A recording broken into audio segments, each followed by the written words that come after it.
Could everybody go on mute, or Vladimir, go on mute?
Hey, Sarah, this is Uli. Can you hear me?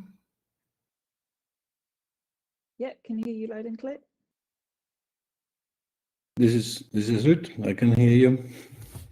Yeah, and I can hear you as well. Perfect. Great. Can you see me on the camera? Yep, and I Okay, can see you great. as well. Oh, wonderful. Wonderful. Hi.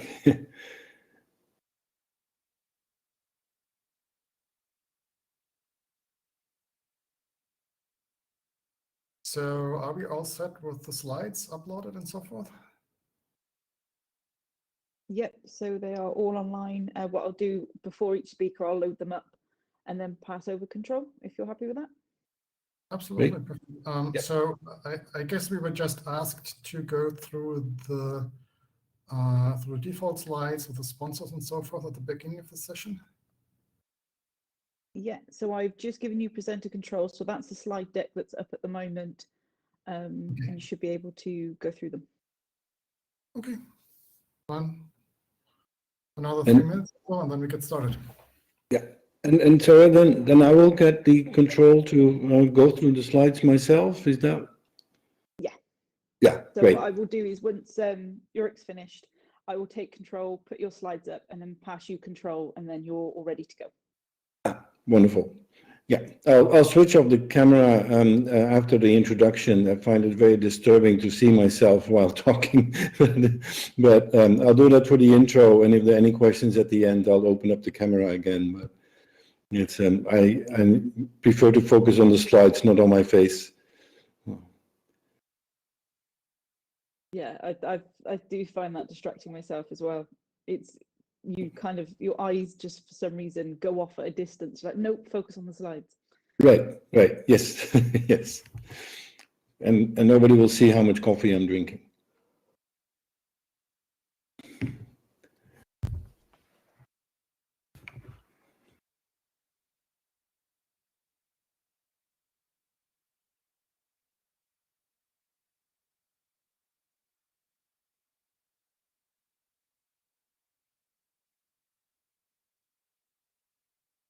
The software works quite well. I'm quite impressed.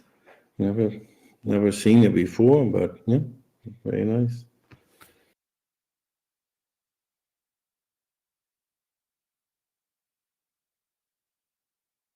So my co-worker is on the list as well. Oh, there's Patrick. Hi, Patrick.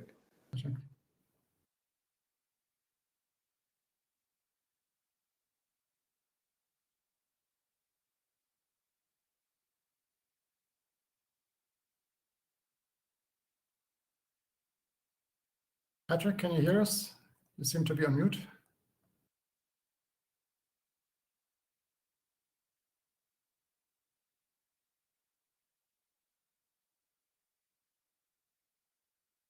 You're still on mute.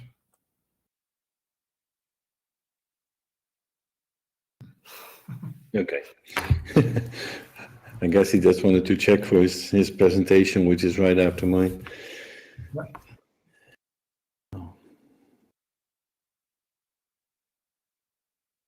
I did some timing. I should finish in 25 minutes. So, Leave a couple of minutes for questions. Yeah. Right. Yeah. Okay, I think it's time to get started. So welcome everybody back to the GNU Tools Track at the Linux Plumbers Conference 2021. We're the second day of the conference. Before we get started, let's just quickly go through some general notices. First of all, a word of thanks to the sponsors of the conference, which make all of this possible. So you can see them here on the chart. We have Diamond sponsor, Platinum sponsor, Gold sponsors, as well as Silver sponsors, sponsor for the speaker gift, and for the t-shirts. Finally, sponsor for the conference services. I think by now you're all aware of the policies.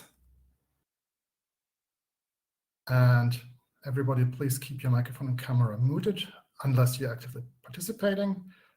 Whenever you have a question, please enable your microphone camera and chime in, or alternatively, use the raise hands feature to make your question known.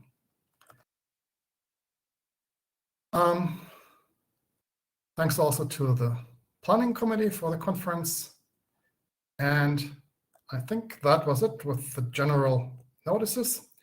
So without any further ado, let's switch over slides to our first presentation, which is about the next generation GNU profiler. And our speaker will be, I hope I pronounce it correctly, Ruud van der Pas. Yeah, very well. Thank you. Yeah, thank you. Well, hello and welcome to this talk about gprof-ng, the next generation GNU profiler. My name is indeed Ruud van der Pas. This is joint work with Vladimir Mazentsev. Vladimir is on the call, but I'll be presenting. We're both in the comparison toolchain team that's part of the Oracle Linux engineering organization. And we're deeply involved with gprof-ng, and we're very excited about the project. And we're very glad with the opportunity to share this for with this audience. It's actually the very first time that we go public in a public presentation with gprof-ng. So I have quite some slides, so let's get started. I will drop off the camera now. I find it a little bit too distracting while I'm presenting, but I'll be back when we get to the Q&A part.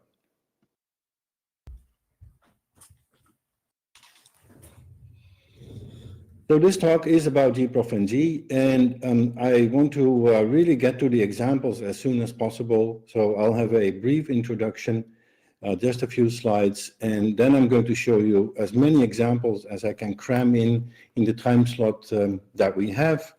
I just wanted to point out that I don't have time to really go into details how we do things. Of course, we can always get into that in the Q&A part.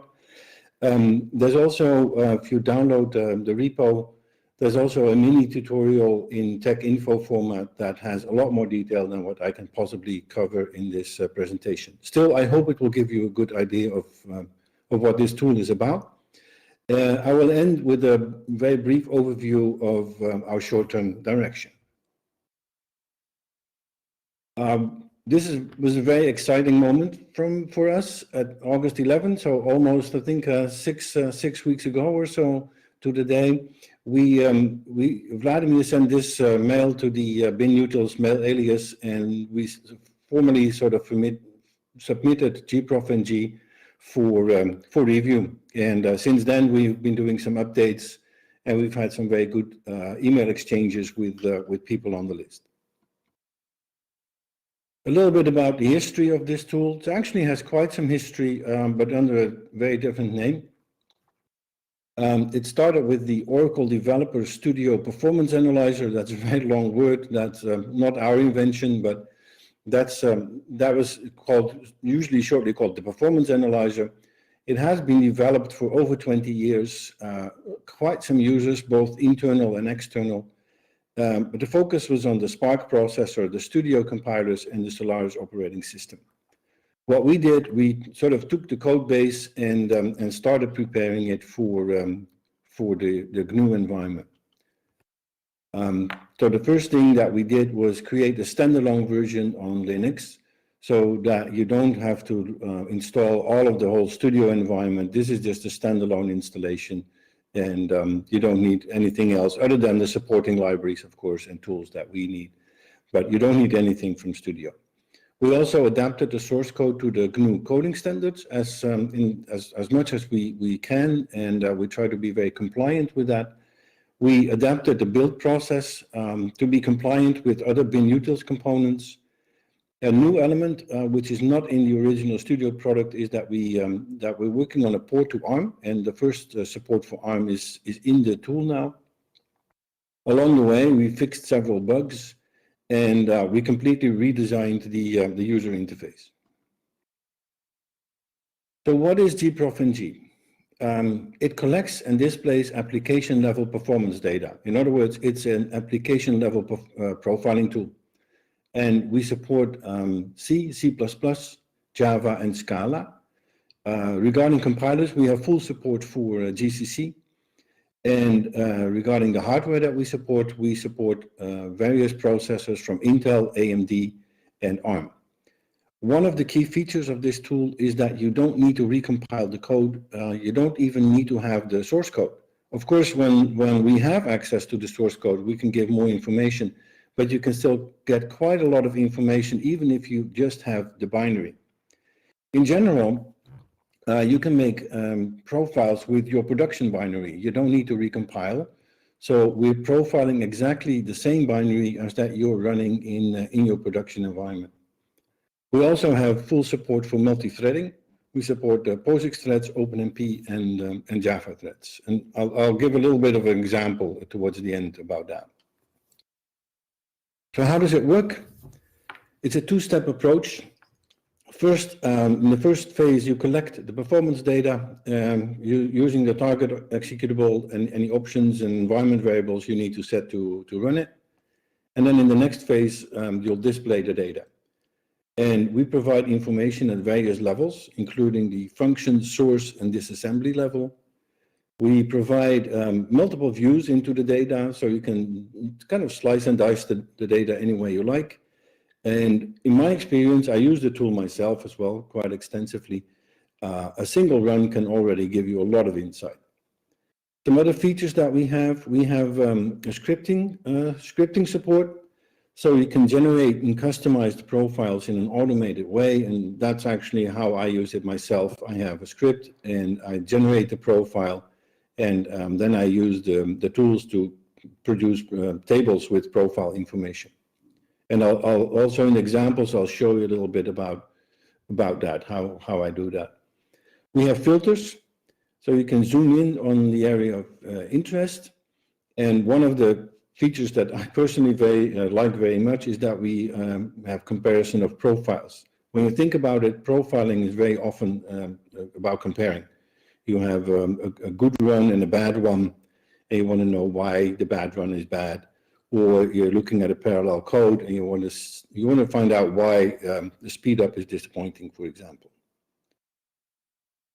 I thought that this group may be interested in a very brief overview comparison with gprof. It's by far, it's not complete, it's not extensive. I just want to give you a feel for like what's different compared to the gprof that we all know. I've been using gprof for a long time myself. And so this is, again, take this with a bit of grain of salt, just to give you an idea.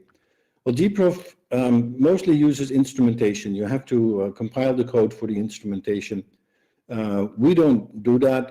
We use sampling, and I have a slide on that very soon to explain what we do. So with gprof, if it hasn't been instrumented yet, you need to recompile the source. And as I already mentioned, we can just grab any executable. gprof, like I said, I've been using it myself for quite some time, but I think it has fallen behind somewhat in terms of modern architectures and software environments. So, for example, we have the full support for shared libraries and multi-threading. I couldn't find much in terms of customizing gprof, while gprof NG is pretty flexible in terms of customization. I don't think gprof has any filters, certainly not the kind of filters that we provide. You certainly can't compare profiles, while we have that, and again, I'm going to show that. And I don't think you can do any performance counter experiments with gprof, while we support that. To be honest, we don't support the latest and greatest processors yet. That is high on our list. The infrastructure is in the code to do event counter support, and we do support processors like my examples have been made on a Skylake processor, but we do have some work to do there to support more recent processors that have come out recently. So sampling, this is in a very simple way, it's somewhat of a simplification, how gprof NG gets the performance data. You're running the program, and at a regular interval, which is by default 10 milliseconds, but you can change it if you up and down, if you like. We stop the program, we record all sorts of information that we find interesting, including, of course, the program counter. And we store that in a directory. And at some point when we're done, with the display tools, you read that information, and it allows us to produce an overview of where the time was spent and other things. This is sampling. So the downside compared to instrumentation of sampling is that you will see variations even if you run exactly the same job, because it's statistical sampling. In my experience, the variations are very small, and I haven't had any problem with that. You can always increase the frequency of the sampling if it's not high enough. The one thing that may happen with sampling, if you have a tiny function, you might miss it. So in those cases, I would definitely recommend a higher sampling rate than the default. Okay, let's get practical about the command structure. All commands start with gprof and g. Then we have a keyword that describes the functionality. And depending on the keyword, there may or may not be a qualifier needed, and that's followed by the options on the command and also on the program that you're going to monitor. And here are some examples.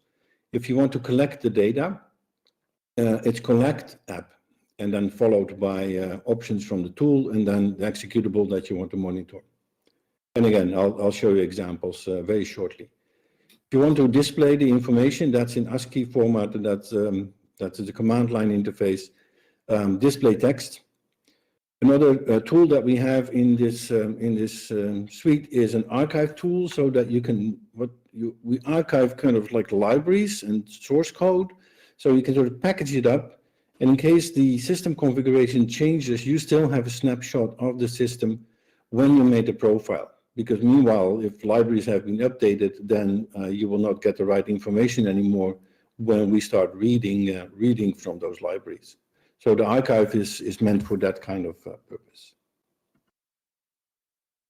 Altogether, we currently have five tools, 5 commands that we support. Collect app to collect the performance data, display text to display the performance data in ASCII format, the archive command I just mentioned. We have a simple tool that will take object file and then display the source with the disassembly interleaved. Quick check that you can do. A tool in progress, I'm actively working on that now, is to generate an HTML structure. So you get a directory with a bunch of HTML files, and you can take a browser and navigate through the data. And that's work in progress. It's currently sort of it's there, but it's not very functional yet. Hopefully very soon that'll change. I think I've given enough talk about the background. Let's look at some examples. I want to show you how to get a basic profile, how to display the function source and disassembly information, a little bit about the customization. I want to show you an example of the scripting, multi-threading, and the comparison of profiles. Before I continue, I do need to explain one important sort of concept in gprof and g, inclusive and exclusive metrics. Let's for simplicity assume the metric is CPU time. You're collecting CPU time. The inclusive metric includes your certain point in the call tree, and the inclusive metric includes everything underneath. Everything else you're calling is all accounted, goes onto your accounting bill for that function. So that's the entire subtree. The exclusive metric is the pure time that you spend outside of calling other functions. And I have a simple example of that. Let's say this is a part of my call tree. So we have the orange function. The orange function calls the gray, blue, and pink one, and the blue one calls the yellow one. And the times shown there are the exclusive times. So seen from the orange function, the inclusive time is everything added up. So the inclusive time for the orange function is 75, let's say, seconds. The exclusive time is 10. The gray one and the pink one, they don't call anything else. These are called leave functions. So the inclusive and exclusive time are the same. The blue one is calling the yellow one. So the inclusive time is 30 seconds and the exclusive time is 5. So that's an important thing. You will see that in all the examples that I'm going to show, inclusive and exclusive time. So how do you get your profile? If you normally run your program as shown in the green box, and I wrote a matrix vector code using POSIX threads, so it's a parallel code, and this is one way you run it with a certain matrix sizes and one thread, and a one-line output, because this is a demo. So this is how I normally run my program. Then in the second box, I show you how you collect data, and all you do is you run the program exactly the same way you did before, but now under control of collect app, and that will do the sampling that I just described. You will get a line that's saying creating experiment database test.1.er, and then the process ID. First of all, I need to take away a possible concern. We are from Oracle, but this is not a database that we generate, and it's on our list to change that word. It's just a directory. It's a directory with a bunch of files that are later on read when you do the analysis. So the word database, I think, is complete overkill here. It's some historic leftover that we need to get rid of. The important thing is the name of the directory is by default test.1.er, and if you run another experiment, there will be a test.2 and so forth. And of course, those are default names, and you can change them with options and give the experiment directory a better name that's more reflective of what you're doing. So now that we have collected our data, it's time to start displaying it. And I'm going to show you separate functionality, but you can lump it together all on the command line or in a script. So don't be misled by that. You can get all the information in one command if you want to do that. Here I'm asking for the function overview. So I'm using display text. The input is an experiment directory. By the way, we support multiple experiment directories. It can be more than one. Then we aggregate or compare the data depending on what you want. So I'm asking for the function overview, and that's what I get on my screen.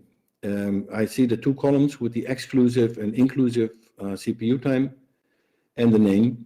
And I color-coded this thing called total in red, because that's a function generated by the tool that sums up the total of the metrics.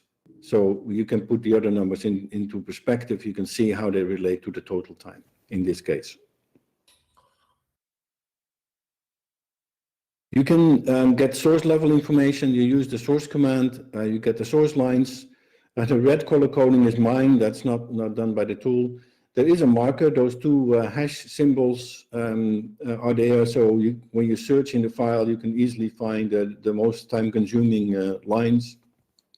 We actually have a command as well to get the most time-consuming source lines and the most time-consuming instructions, if you like that. But here we show the full source and with the timing information. And likewise, you can get the disassembly. Again, the color coding is mine, but there is that marker to find the most expensive instruction in that source. We interleave when we have access to the source, and I didn't mention that yet. If you have compiled your code with -G, then we have access to the source code, and then we can show you the source code interleave with the disassembly. Otherwise, you'll just get the pure disassembly. We still do the disassembly, but you won't get any source code. A little bit about the customization, just to give you an idea. In a real application, you probably don't want to see all the functions, so we have an option to limit the output, the number of output lines, the number of functions we display. In this case, I limit it to 5, so I get a more manageable output. I also, and that's an important one that I use quite a lot, you can define the metrics you want to see. We record several metrics, and you define what you want to see, and if you don't do that, you get a default. In this case, I only want to see the exclusive times, so that's the E there, and then the dot means that I get the absolute value, and I want to see the percentage, and I want to see the total CPU. And now we have the blue column with the percentages added. And it shows that this function MXV core is taking 95% of the total time. Scripting, I've mentioned it a couple of times. That's how I use the tool. I'm a really bad typer, and I always use scripts. And here's an example. You can have comment lines in your script. And what I'm doing in the first blue line is I define the metrics that I want to see. And like standard, we put the name at the end. You can put it at first, as I was showing on the previous slide. You can define which metric should be used for the sorting. I showed a limit command here, and then I'm going to ask for the function list. So with that script, I get this kind of output. So I get the two columns with inclusive and exclusive and the respective percentages. I can customize the data collection process. The Collect app tool has quite some options on it. One you'll probably immediately start using is the -O. The -O will give a name to the experiment directory, and with -O, an existing experiment is overwritten. If you use a lowercase o, it will not be overwritten, and you'll get a warning and the tool will bail out. So you won't lose your data if that's not what you want. So you can choose. So here I give a more expressive name to the experiment. There's one kind of sort of limitation that the experiment name needs to end with .er. And for a long time, I thought that stood for error, but it means experiment recording. And it's one of those things that I'm not sure whether we should keep that, but that's the current convention. So that's why all these names, experiment directory names, always end with .er. You have other options you can set on it. One thing I like is you can add, here it says labels, but it's actually a comment string.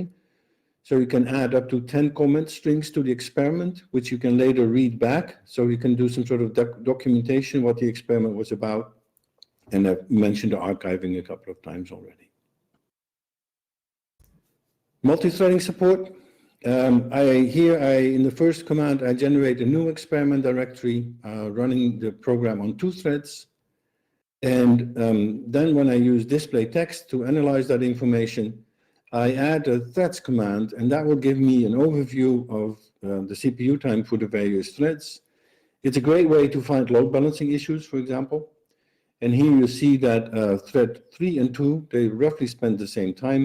But thread 1 doesn't do much, and that's actually by design. It's the sort of the master thread that's in control of the program, but doesn't do any of the computation. So this is to be expected, but I find it a very useful command to very quickly detect any sort of load balancing issues you may have. This all goes hand in hand with scripting and filters. So here's another script, and what I want to highlight here is that I can zoom in on certain threads. Here I show individual threads. You can have groups of threads. You can have any sort of sequence of numbers. But here I want to have the display for individual numbers, thread 1, 2, and 3. And this is what I get.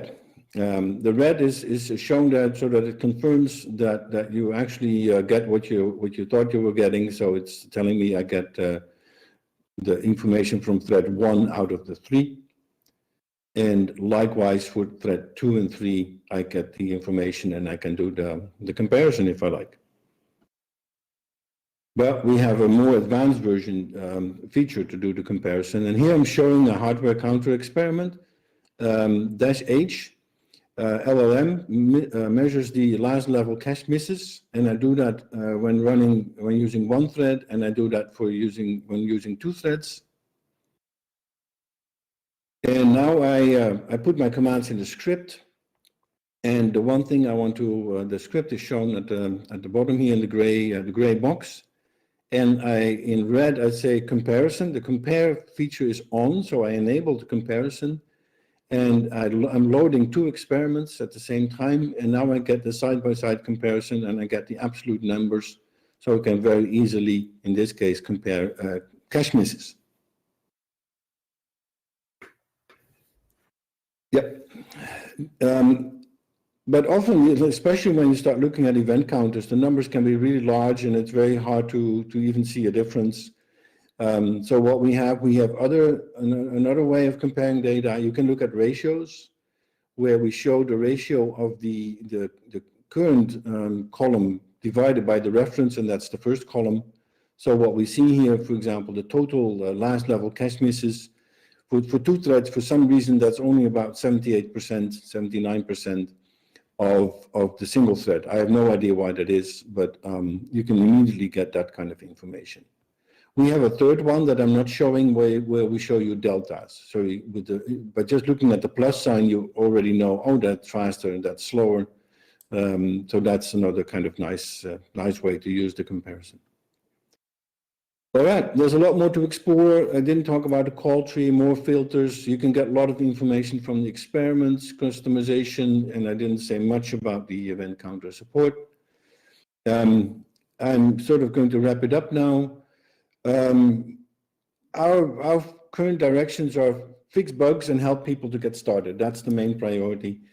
And that's what we're doing. In the time that we have left, we are working on a GUI to display and analyze the data, and work is in progress for that HTML-based system.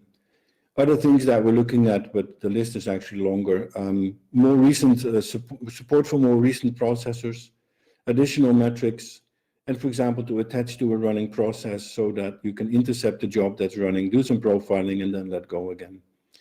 We certainly encourage your feedback and wishes. Please send it to the GNU Tools alias, and I can assure you that we'll take very quick action. Last but not least, I just want to show you a sneak preview of the GUI. I'm showing here a flame chart, what we call the timeline. You can zoom in and you can compare. I don't have time to go into that, and that's for later because it's still work in progress. I just want to give you the sneak preview. And that was my talk. So I'll switch on the camera again. And I hope we still have a few minutes for questions, so I'm more than happy to answer questions.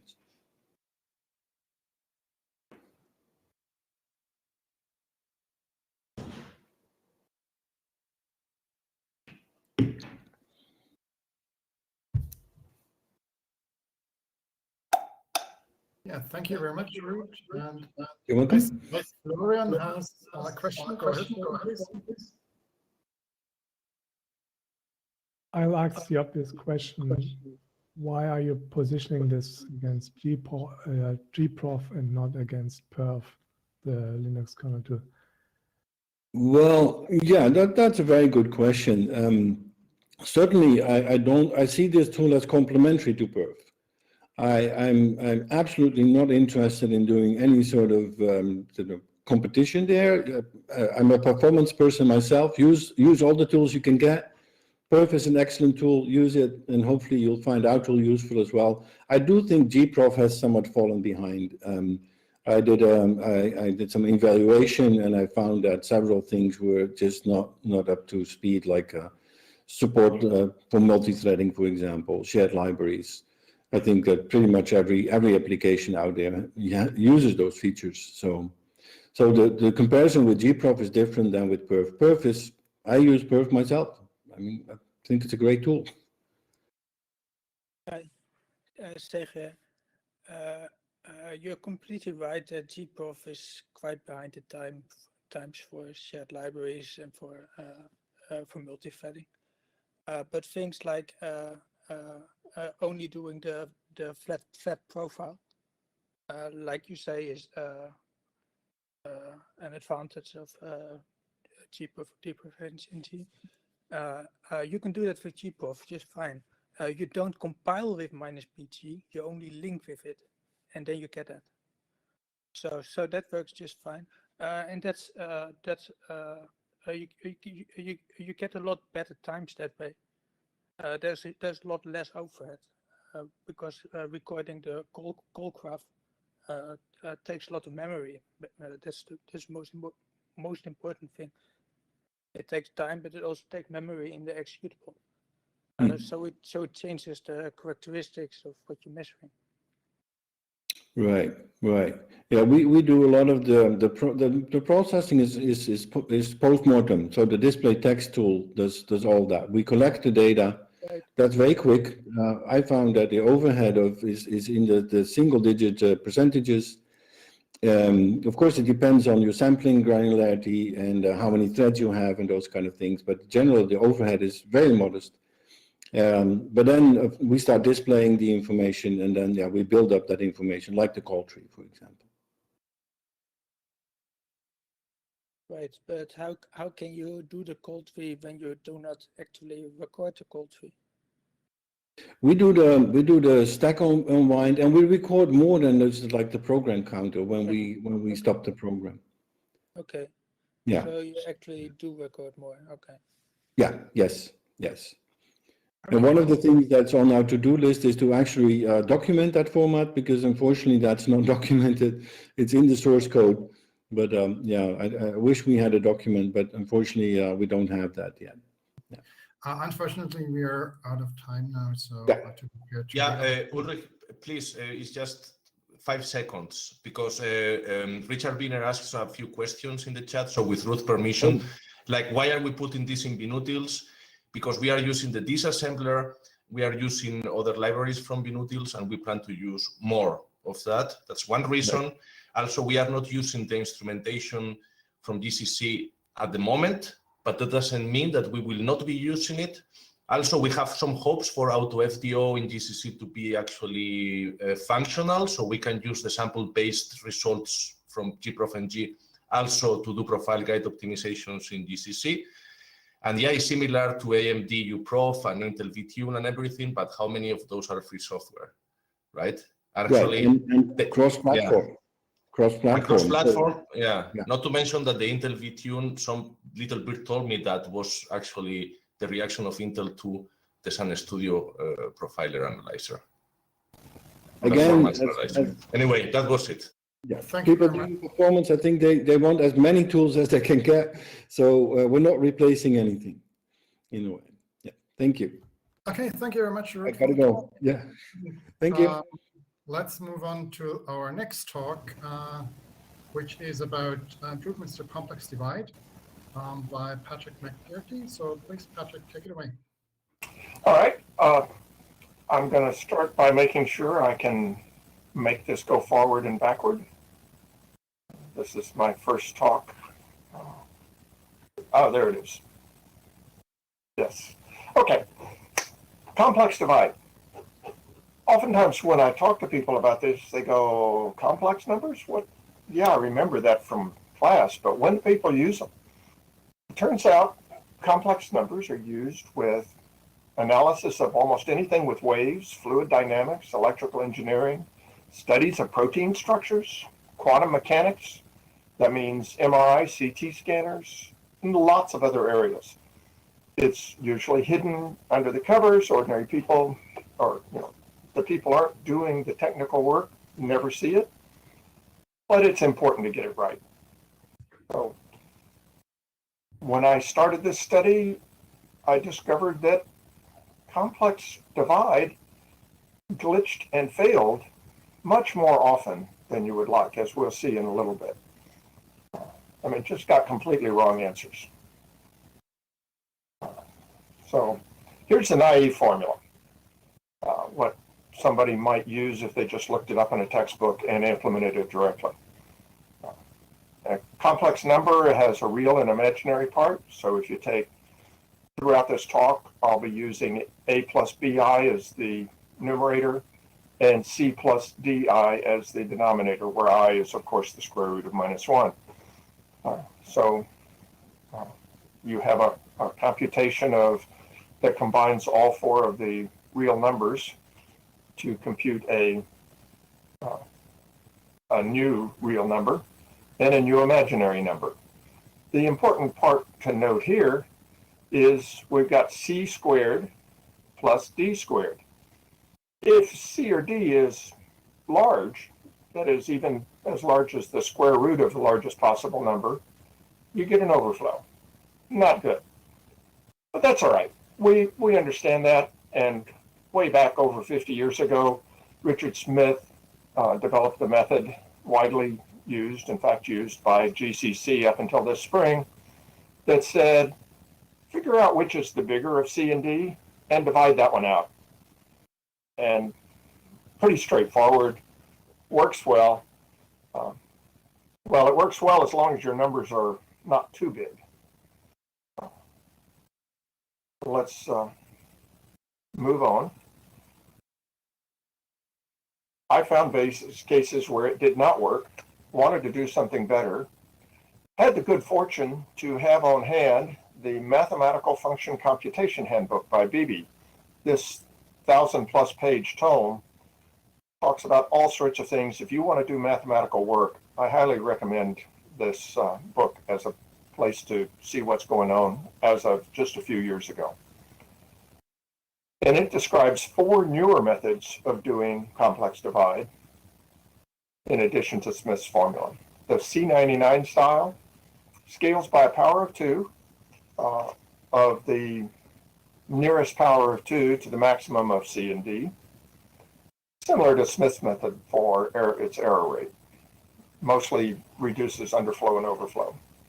Doug Priest had a different method where he tested exponents, and if they were found to be too big or too small, he would scale. It seemed very promising to reduce the problems I was running into, but further investigations found it was not, it was better, but not substantially better than the C99 scale.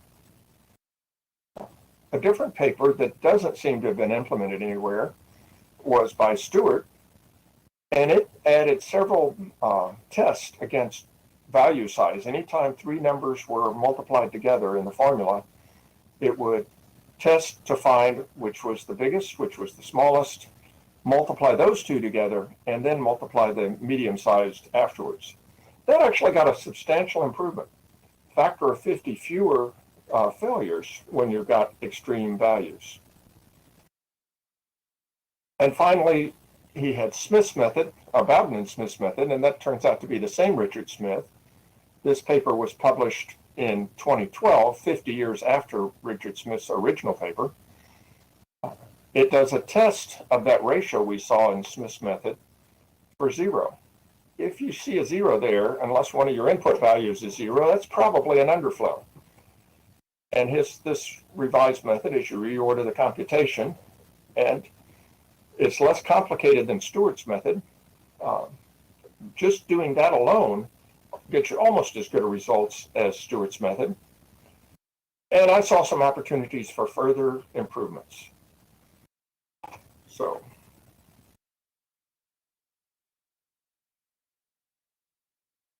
everything else in this talk will be based on the Bowden and Smith method plus further improvements.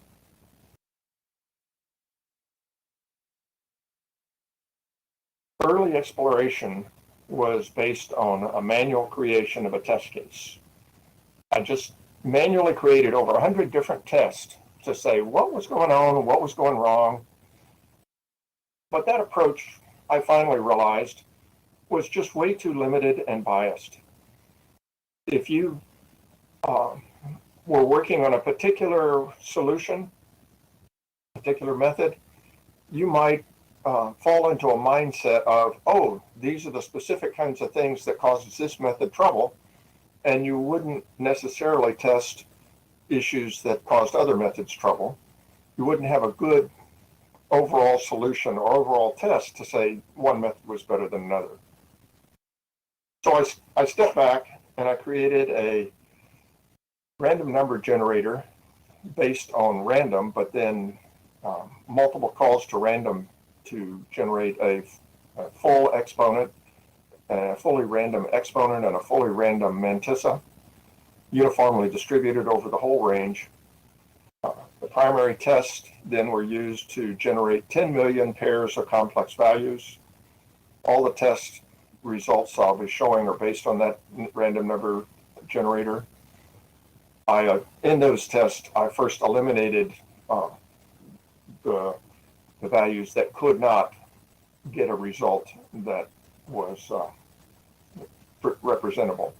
I used quad precision arithmetic to test that out. And that meant I was eliminating the obvious overflows when the numerator was very small or very large, and the denominator was not sufficient to bring it down to a representable range.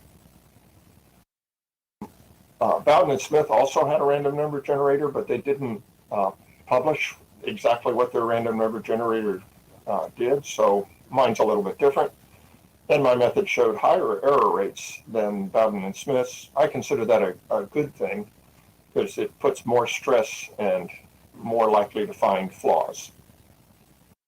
For the later on in the presentation, I'll be showing some specific floating point numbers. They're presented in hex float format. That's the %A. This format lends itself to seeing specific interesting bit patterns and exponents. The exponent shown is 2 to whatever that number is. That's a decimal number, like 2 to the plus 1023 would be shown as plus 1023. The exponent, that's the exponent. The mantissa is shown in hex format, which means if you've got a series of zeros, they show up exactly in the appropriate bit positions, and it's easy to see differences just by inspection between two different values. And I'll be showing comparisons of quad precision versus our new values. All right, this is maybe a little hard to read because of slide space limitations. I'm only showing the case where D is larger than C. So as before, we compute the ratio, we compute the denominator. This is the new feature. If the ratio is not equal to 0, then good, we don't have a problem. We use the same method as before. If it was equal to 0, now instead of using the ratio, we change those three values that were used and divide A by D instead of C by D, and then multiply by the remaining value. This is essentially what Stewart's method was doing in a special case. And it's simpler because it only requires one test. You only have to test against ratio being 0. So what does that do? Here's our initial results. For convenience, I am limiting the report to what I consider, I've called them different things, but I'll say today, gross errors. More than 20 bits are wrong. Out of 52 bits of possible mantissa precision, when you've got more than 20 bits wrong on a single calculation, it doesn't take much to see that pretty soon you're just going to get wrong answers all through your application. They won't show up as not a number or infinities. They'll just be wrong. And you won't get any faults. You won't get any notice. You'll just silently get wrong answers. So Smith's method showed out of 10 million tests, more than 1% were wrong, grossly wrong. This simple basic method of Bowden and Smith shows a better than 5 times improvement. In the paper that I show reference at the end of the Bowden and Smith's full method includes a couple of more modifications beyond the basic method, but the paper does not detail them. So I had to go forward on my own to find further improvements. I used an experimental method. Rather than going back to pure theory, I examined the input values that failed and looked at each of the intermediate calculations to identify sources of failure. I don't have time in the talk to go step by step for every little detail, but I'll show the major points. Once you've looked at a set of input values that are failing, you say, okay, is there something I can do to make this better? Here's a first example, first iteration. As mentioned before, quad precision, 128-bit. That was convenient. It's nice to have that software package already available in GCC. So the quad precision for the real part matched exactly, no problem there. But in the imaginary part that we show in bold here, there's a pretty substantial difference. Well, the key intermediate result is when you compute the ratio, we get a very, very small number. The exponent is at the limit of being the smallest possible exponent, and we don't have a normalized value. So these are called, these numbers that are smaller than double min are called subnormals. Double min is the minimum normalized value available on the hardware. This one's pretty easy to fix. Just instead of testing for 0, test for double min. If ratio is less than a double min, you're going to have lost precision as you shift it down. We have fewer bits of precision, and that's where we're getting our wrong answer from. Let's look at the result. A, 12 times improvement in the gross errors. Just with that one simple check, no performance loss because we're still only doing one test. Instead of test for 0, test for double min. Great improvement. Could just stop there, but I felt like we're still getting thousands of errors out of 10 million tests. That'll accumulate to problems sometimes, especially when you're thinking about an iterative method that includes a complex divide step and is looking for values that are very close to 0. You'll get closer and closer until you eventually have a problem. So I kept going. Next iteration, we have, again, this time, both real and imaginary parts showing problems. And, oh, we've got a very small numerator. What's going on with that? Oh, wait, the denominator is also very small. When we have some computing, some intermediate values, again, we have an intermediate computation that is really teeny tiny. Well, this took some fiddling around, exploring, trying different things. I finally came across, by sort of trial and error, that if I check to see if the largest of C and D were less than double epsilon, which epsilon is the smallest value between 1 and the next larger representable value. So it's 2 to the minus 52, basically 1 bit at the end of the mantissa. Just check and see if both C and D are less than that. You can scale everything up by 1 over double epsilon, 2 to the 52nd, because you would have overflowed anyway if A and B overflow. So it's only one additional test. Since we already know which of C and D is larger, we only have to test against the remaining, the larger value. So with one additional test, we now reduce our errors down to 100 out of 10 million. That's 1 out of 100,000. Now I'm feeling like this is good. I could stop here, but let's just see if I can get a little further. I looked at another one. I get a sample failure of, well, we again have a subnormal input value causing trouble. And no value is too big. So if we just again scale everything up, then it makes the problem go away. So if A is too big and B is, Rmax2 is a value that if all values are less than Rmax2, you can multiply by 1 over double epsilon, and it will still be a representable value. So just do this test. This is a more complicated test.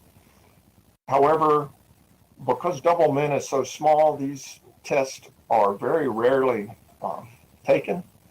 With a good branch predictor, it costs only 1 or 2 cycles and eliminates the additional wrong answers. We scale it up. And now we're down to just 4 errors. Oh, wow, we're almost done. Again, could stop here, but well, let's see what we got. Is it something that is fixable pretty easily? Here was a sample failure. Ooh, look at that number. 1FF 1023. 1023 is your biggest possible exponent. 1FF is just really near to being not representable. So it turns out that the denominator, when you compute it, exceeds double max. Again, a very simple test. If the larger of C and D is greater than double max divided by 2, scale A, B, C, D down by 2. You don't need, this test also almost always succeeds, costs very little in the overall performance. And our final result, we're down to 0 tests failing out of 10 million. Okay, 0. Well, maybe I just got lucky. I cranked up the test run from 10 million to 1 billion, and I still got 0 failures, 0 gross failures. There's still some issues, but are we done? Maybe pretty close. Let's see. Now I'm going to shift over to looking at not just the gross errors, which is line 20 here, but what about lesser errors? And also I've just included for convenience the totally wrong answers. Smith's method, the current method in use, has 1% totally wrong answers when you're looking at the full range of possibilities. Bowden and Smith, much, much better. And of course, the new method gets 0. 2-bit errors, okay, we still get a few, but you might expect that if you're going to have to multiply and divide and add and subtract, you accumulate a little bit of the way in errors. 4-bit errors, again, that's not too surprising. We have a very few cases of more than that. That happens when you get catastrophic subtraction. When B times C and A times D, which you then subtract, when they're very nearly equal, it's easy to lose precision. And the easy answer is, when that case happens, ideally you'll run it in a higher precision if you have higher precision hardware. But this is the point where I said, it's time to, well, one final test. Before that, how much slower is it? We've added a number of branch tests, and the relative slowdown, now this is on older x86 and older ARM processors. Newer ones will do a little better because they have better branch predictors. That's something that the hardware guys are always pushing. So the different hardware will have different slowdowns. The main point is it's not an extreme overhead. When you take into account that jumping up to quad precision is in software is perhaps 1,000 times slower, this is not that. Applications that are absolutely performance sensitive and absolutely want the fastest possible complex divide can use GCC compile time switches to select faster but less accurate methods. Not recommended in my mind, but it's an option. Now finally, oops, there's something there. That's what I'm missing. Okay, this slide. Bowden and Smith included 10 what they called difficult values. The specifics, you can look up their paper and get the exact values. The important point is the naive method failed on all 10 of these. Smith method, well, 53 says you got 53 correct bits. 41 is 41 correct bits, and this one 5 correct bits. 0 means completely wrong. So Smith got these difficult values about half right, and you can see others got different numbers. If you had picked different values, you would have a different analysis of what the best option is. Interesting to note that Stewart and Bowden and Smith got exactly the same ones right and wrong. And great, oh, I got 9 out of 10, but I still got one wrong. What was going on there? Oh, look at this. 1 times the highest possible exponent plus 1 times the highest possible exponent divided by 1 plus 1.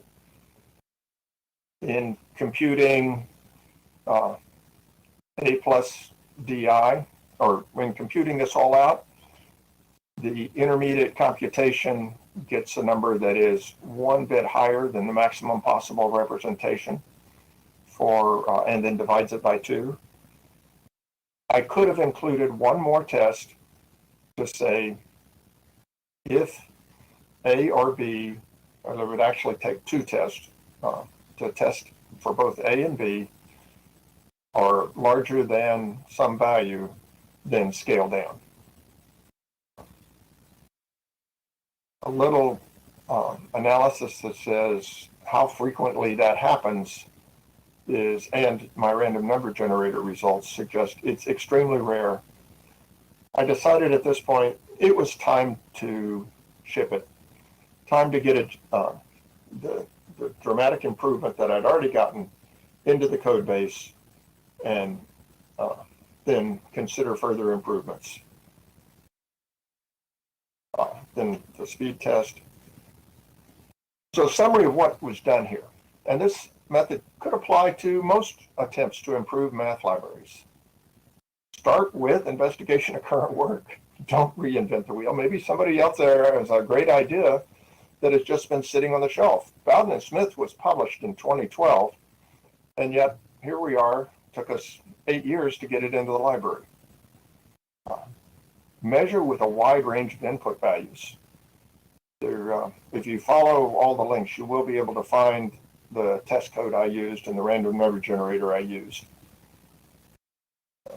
You may not like it. You may want to adapt your own, but it can give you some interesting ideas on how to do random number generation for floating point numbers, which isn't discussed very often in most random number generation text. So then look and see what's failing. Study what's going wrong. Improve incrementally, repeat. And it won't be as simple as what I presented here. It took me months to work through all the possibilities and refine what I was doing to make all of these changes. But while you're making changes, be mindful of the performance impact. If your improved form is too slow or too difficult to maintain because of the complexity of the code, it won't be accepted. It won't be used. And this is kind of tiny print, but upon submission, I was requested to also provide these improvements for other precisions. So float 16, float, long double, that is, have all also been improved.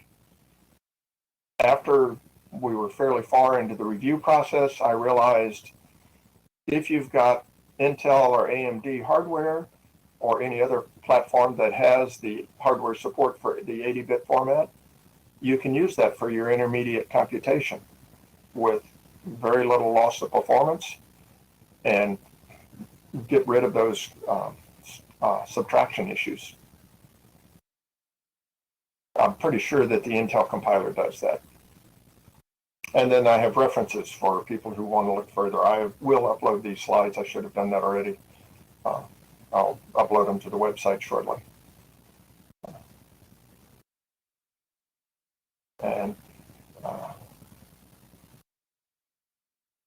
And for each of those other precisions, I had to write different random number generators. So comments, questions? Let's see how much time have we got? Oh my, out of time.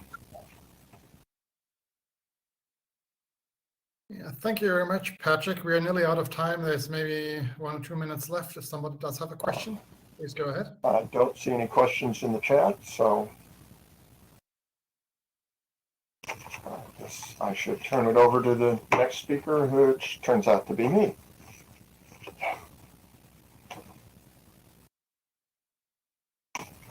Right, so it turns out you're up on stage right again, Patrick, with your second talk on tuning malloc. So please just go ahead.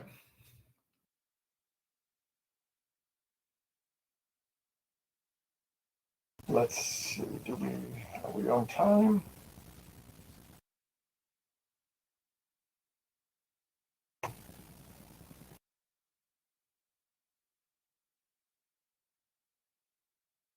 All right.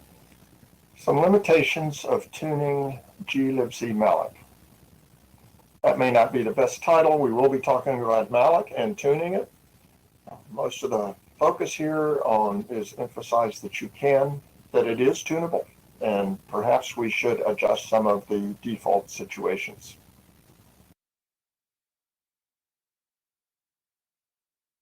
Malloc and free are widely used in C, well known. It's also used by runtime systems in many other languages, including Java. We want to be efficient. There have been a number of efforts in recent years to make it better, and they have made a difference.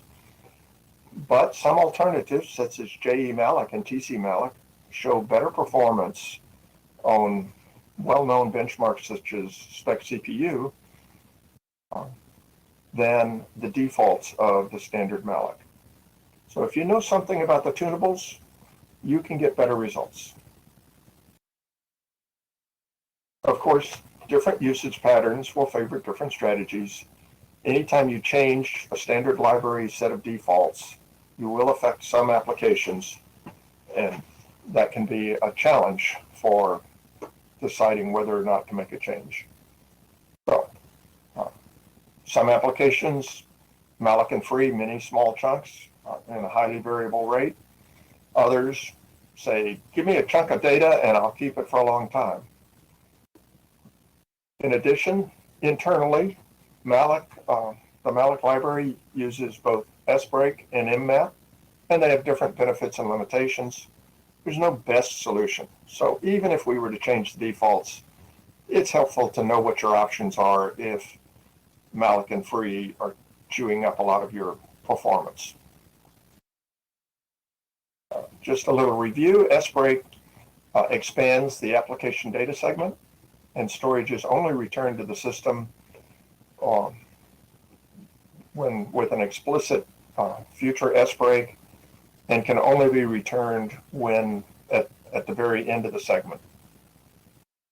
Even if it's available, you don't want to be calling it for every little bit. You want to wait until you have a big enough chunk to justify the system call overhead. That is a tunable parameter of when to do that trim. Now, mmap obtains at least a page when you map additional memory.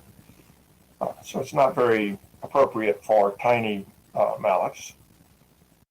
When the corresponding free occurs, all the pages that were allocated by the mmap are immediately returned to the operating system.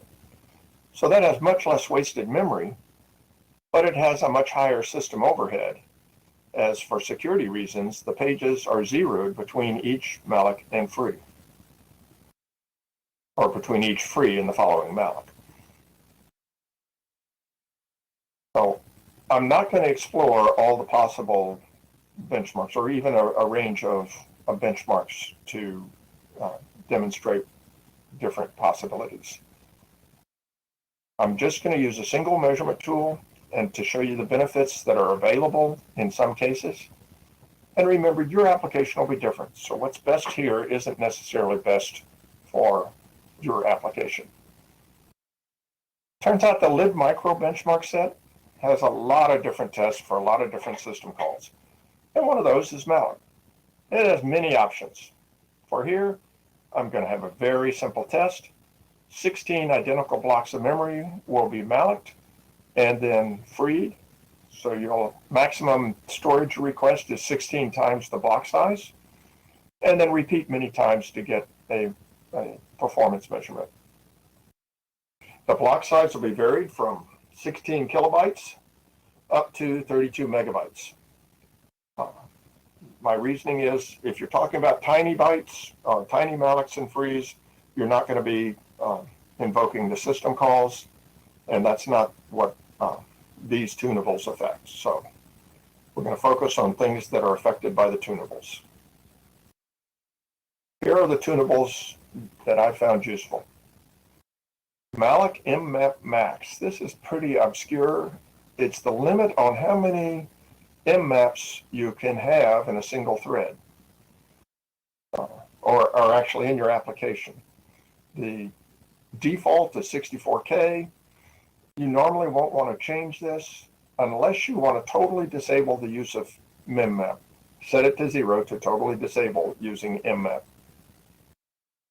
Then another item is MMap threshold. That sets the limit for when you shift from doing S breaks to doing MMaps. It starts out at 128K, and according to some internal estimates, it will dynamically adjust. It will not increase past 32 megabytes. So currently any malloc request for over 32 megabytes will be MMapped. Whatever you set the tunable to. Then since S-break gets trimmed potentially, there is a trim threshold. You can totally disable trimming, in which case you never give back your S-break memory to the operating system. Its default is 128K. And whenever the end of the free list, the end of the heap on the free list is greater than the trim threshold, then S-break is called to give that back to the operating system. All the default values I show above are based on 64-bit environments. 32-bit environments are much smaller and have address space limitations. If you have serious malloc issues in those environments, well, you have other questions. For my later slides, I shorten the names because it just takes up too much slide space. It's important to notice the trailing underscore in those environment variables. If you don't include the trailing underscore, you will not be affecting malloc. That was just a little oversight that I made in my early testing. I thought I'd pass that on. All right, let's suppose we increase MMap from its default all the way up to its maximum of 32K. I'll be showing variations on this chart all along. The blue line you can barely see under the orange line is what happens with the default. The orange line is on top of it. This is the number of microseconds per malloc averaged over the whole run.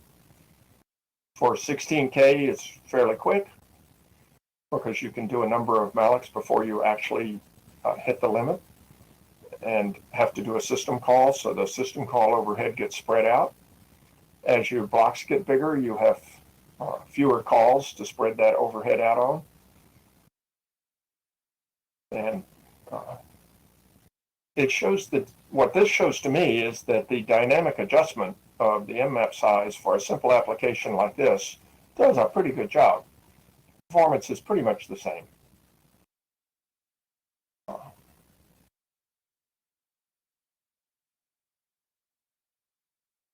Next, I went, what happens if we also set trim to 32 megabytes? So we're not trimming back on every 128K.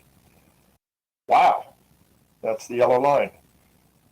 You don't give anything back until we're using 32 megabytes. As long as your total S-break size does not exceed 32 megabytes, you don't give it back. That's not a good choice if you've got a broad application with thousands of threads, each of which use occasionally a large chunk, but then give most of it back. You'll just gobble up all your system memory and run out. On the other hand, if you've got applications that do not have many more threads than processors, say you've got 64 processors and 128 threads, then you will get a big improvement. So each one of these decisions is based on what you care about in your specific environment. Whether you're extremely highly multi-threaded, you're going to find memory as your critical parameter.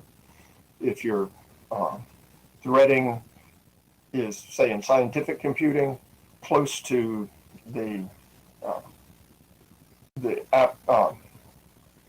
if the number of threads is close to the number of processors, then you'll want to be more generous in your memory choice, allow each thread to gobble up more memory. So next, just disable trimming altogether. Then by the way, the bottom line is not actually zero. It's very slightly more than zero, but it means you're not getting any system call overhead. That's if you can get this, if you can get it structured where you're not giving stuff back to the operating system, you do better. So if we disable trimming, your application will run faster, but it means your S break, your heap, will grow to whatever size it grows to and never give anything back. So it's mostly the reason I ran this test was to see what's the best, what are the limits.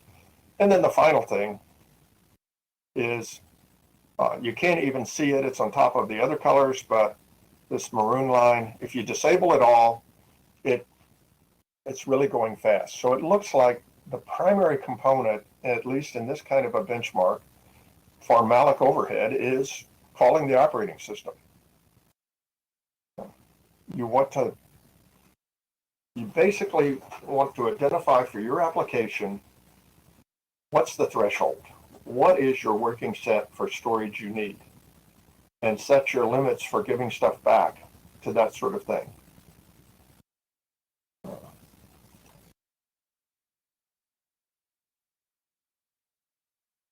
The short answer is pick the right settings, you'll get your better malloc performance. If it's an issue, you don't want to be doing all this if malloc isn't where your application is spending time.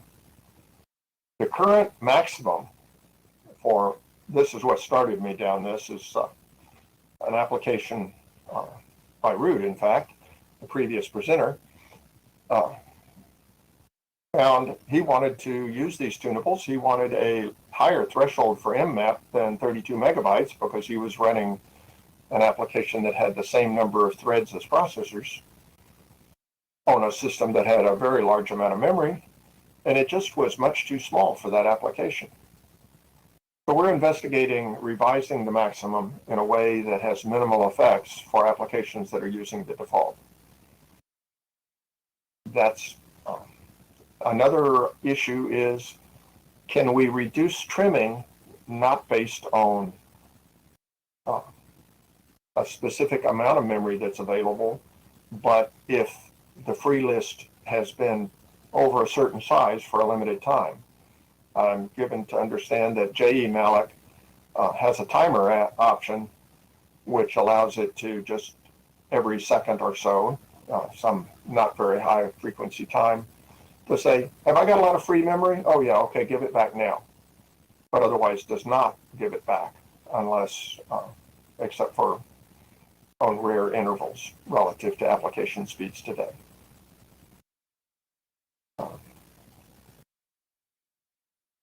So I see some comments in the chat. Let's see.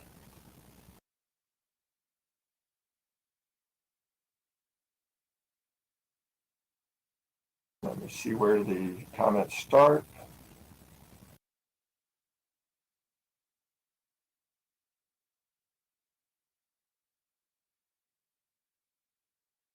There's a mention that there are other ways to set tunables than the ones that I found. It's definitely worth reading the documentation on malloc. Don't just go by this presentation. Read the documentation. You'll learn a lot more. And as Carlos says, of course, memory is one of the trade-offs. If you have a highly threaded application, you don't want to go for pure performance because you'll just hang the system when you run out of memory, or at least hang your application with a bunch of no-mem errors.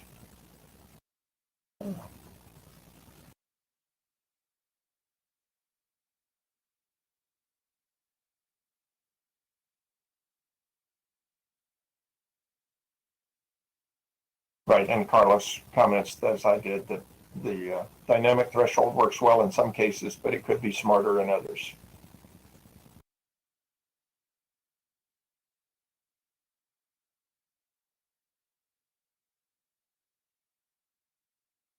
Okay, the other comments are well taken.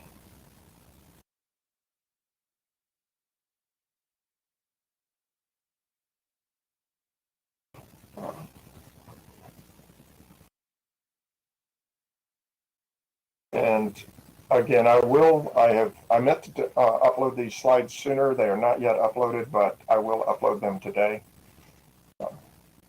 both for this talk and the previous one. Is there any other comments, discussion?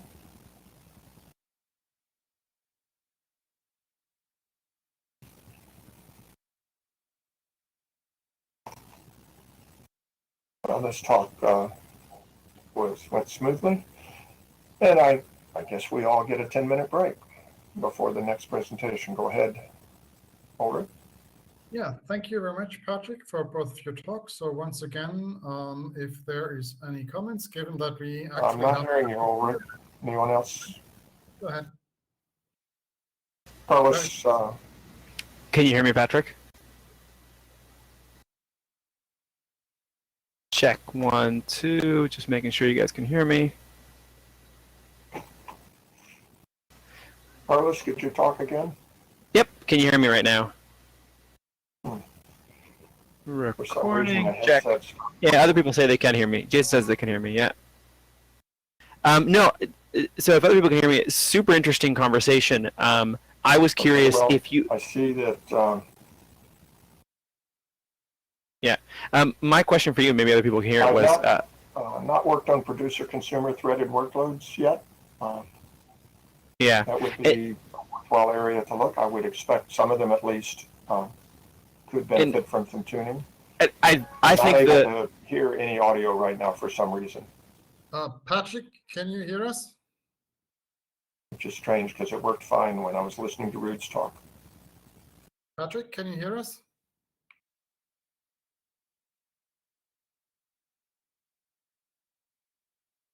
Looks like Patrick still has audio problems. I'm going to attempt to reset my audio.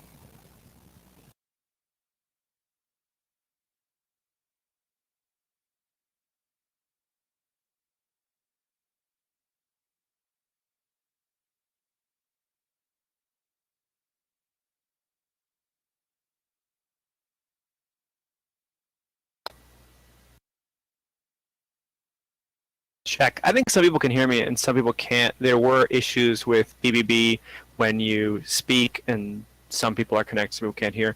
Yeah, I think the producer-consumer threaded workloads are interesting for glibc's malloc from a performance perspective, because when you have free in a thread not matching the original thread, you basically have to go back to the original thread, catch a lock in order to access and put the object into a free list.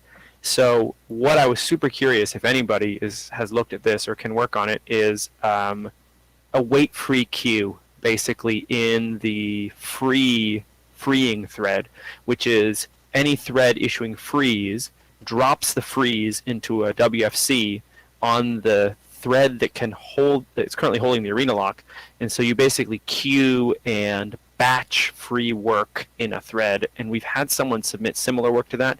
But I would be super interested in anyone in the community having a look at a wait-free queue on the free side of the algorithm, which I think might actually be helpful.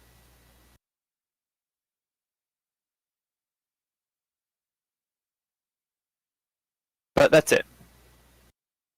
Yeah, thanks, Carlos. I think we still have Patrick still lost audio. Patrick, can you hear us again? No, we can't hear you. You're muted. No. Uh-oh. Well, but thanks for the comment, Carlos. Anyway, I agree. This is an interesting discussion, and it's maybe something we can have offline. Okay, another try. Can you hear us now, Patrick?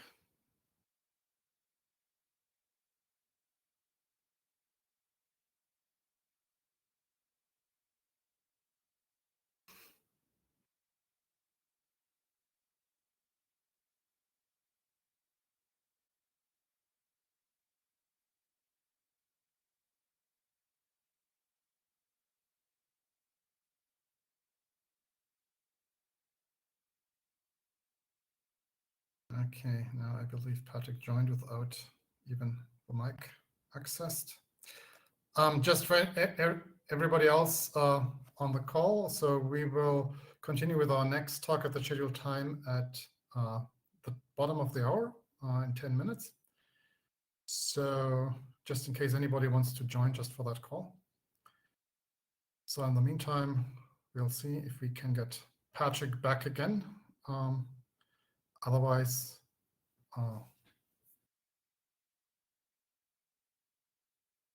feel free to use that 10 minutes as an extra break.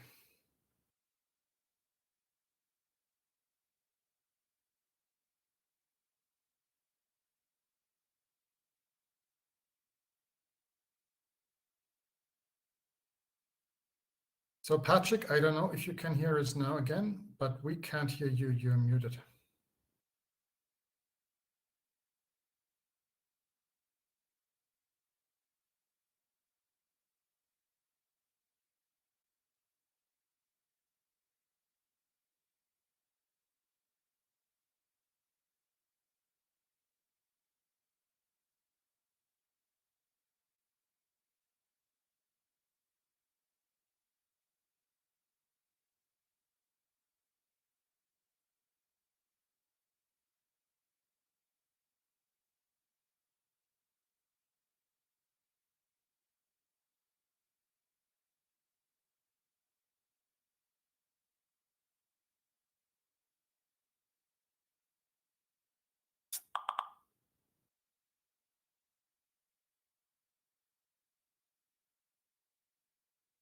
Yeah, Patrick, I don't know if you can hear us, but it looks like you joined in listen only mode, so we cannot hear you. So if you disconnect your audio and connect again in microphone mode.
Just checking my audio again. Ulrich, can you hear me? I can hear you very well. Perfect. Okay, just wanted to double check, just in case there was anything that was on my end, but I think other people It's said all they can hear me. Patrick's side. Okay, thanks, Jeff. So I think, Carlos, for the producer-consumer case you're talking about, it is imperative to get good performance that the allocator and the freer be on the same thread and on the same core. As soon as you cross that boundary, you've lost. And I understand we don't have control over those applications, but if they're really going to get good performance, that problem has to be solved. That's not even the problem. So those two things, like, that's up to the kernel scheduler, I think, to decide that those two threads are touching the same memory and migrate NUMA pages and or migrate based on cost analysis of what's going on with those threads. We can't do that. But what I think we can do is that even if you're on one core and you've got both threads on that one core running,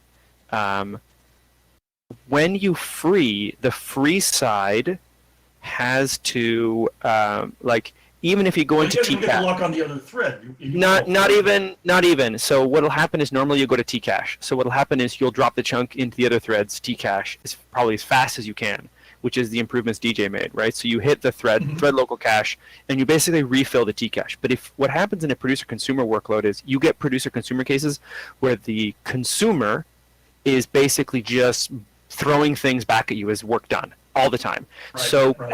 Quickly the producer's Tcache is out of size. So you're then into tuning the Tcache size, or you're exceeding the Tcache's size limit, in which you would attempt to take the arena lock. And so my point is that once you're doing the arena lock free, it behooves you to basically queue free work on the producer. So when the producer goes to do some work, it has more than just one thing to drop into the unsorted queue. So it has a little more work to do. If you're going to take the lock, basically the lock overhead. And once you take it, you want to aggregate that cost. Correct. And so some aggregation of that work basically saves you the overhead of having to take the atomic, because the CPU has to lock that word, it then has to do the atomic operation on the lock, and then once you're doing that, you might as well do more free work at that point, and then you go back. And so Eric Wong on the list had posted the use of librcu's wfc.h, so wait free queues in the free side, and it was such a beautiful patch. It was like 3 lines where you just drop in a wait free queue on the freer, and then when you do a free, you're just putting a couple of things into the wait free queue, and the wait free queue grows. And so then the freers, all of a sudden, they're free. The free threads, basically the consumers are free to just drop the thing into the free queue and go on to the next block of work to do. And the producer has to do a little bit more work. And the producer's already doing other things anyway. So there's a balancing act there, which would be interesting to see, like, how long do you allow those wait free queues to get on the free side? Or you have to start draining them. But the basic concept of queue that work for the producer, so that once he takes the lock, which is expensive, he's getting more work done in terms of draining that queue. So makes sense. So Patrick, can you hear us? Awesome. You still look like you're in talk mode only, but I'll write some things in the chat.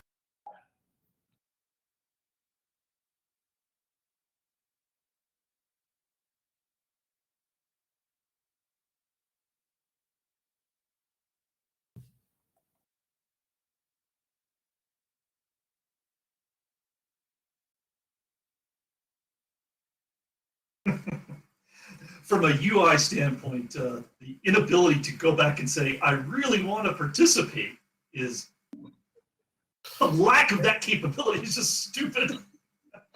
I bumped into it yesterday too, and I was like, you've got to be kidding. Well, I'm really sorry about the audio issues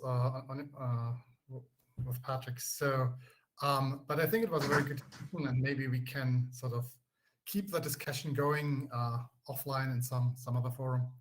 So, in any case, thank you again, Patrick, for both of your talks.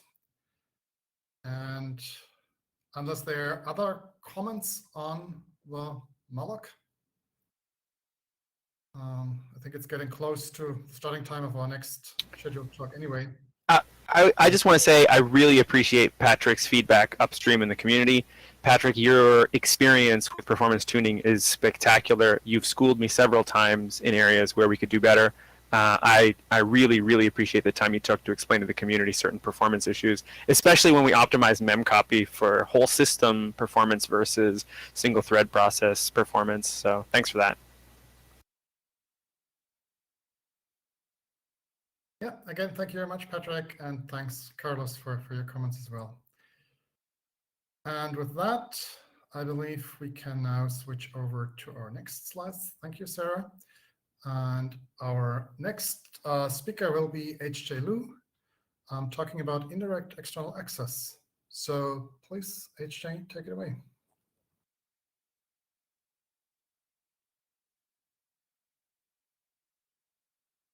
Okay, can I state? Okay, let me keep trying. No.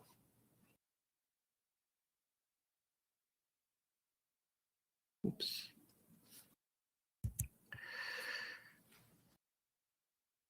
Okay, so thanks for attending. And this is a talk about the indirect external access. So we have a long-standing issues, basically on certain architectures. First issue is copy relocation. So copy relocation was invented like 30 years ago for the processors at the time. So the idea is we can use the copy in the executable to improve access for the data defined in the shared library. So the copy is created at the runtime in the executable is used by the executable and the shared libraries. And of course, because the copy is in the executable can access copy directly. There's a problem with the copy location. There is an overhead. You need to maintain a copy in the executable. That will take time to copy, and of course, in the space. Yeah, another problem is if you have a read-only in the shared library, it becomes read-write in the executable.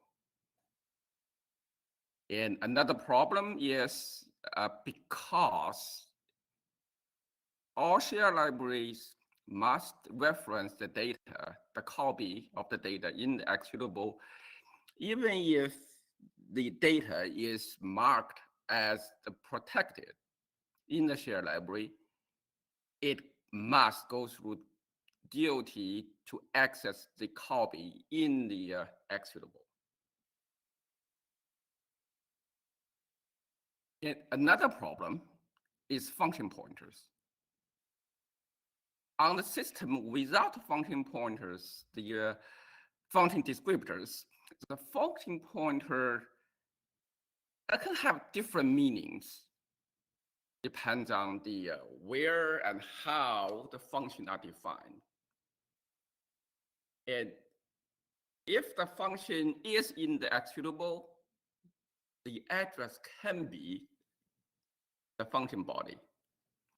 If the function is not defined executable, but in the shared library, even if the function is protected, it can be that the function pointer can be the address of the PLT entry in the shared library or in the executable. Of course, that's a problem. You cannot use function body, the address of function body as a function pointer. And for the protected functions, the dynamic linker had to search all the shared libraries for the function pointer.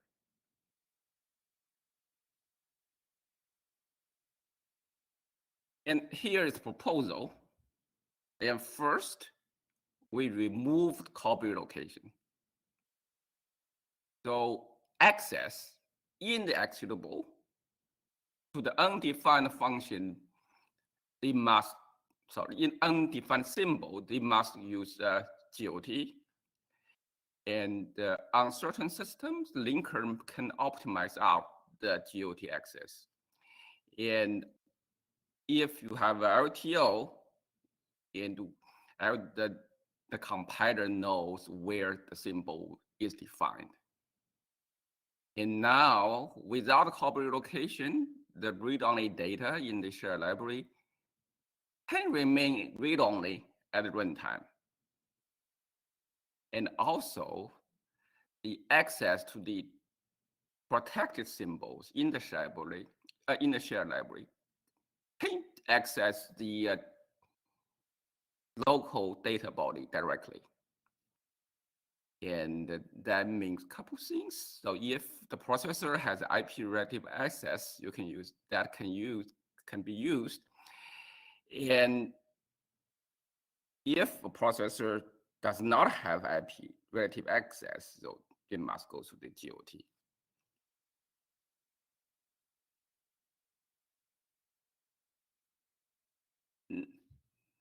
For the function pointer, we can this proposal introduce a concept of canonical function pointer. It's kind of similar to the function descriptor, but for the system without function descriptor. So similar to the data symbol, all undefined function pointers access must use GOT. And also, because of it, the function pointer of protected symbol is the address of the function body. And there's a special exception if you have branches to undefined functions, it can use a PLT.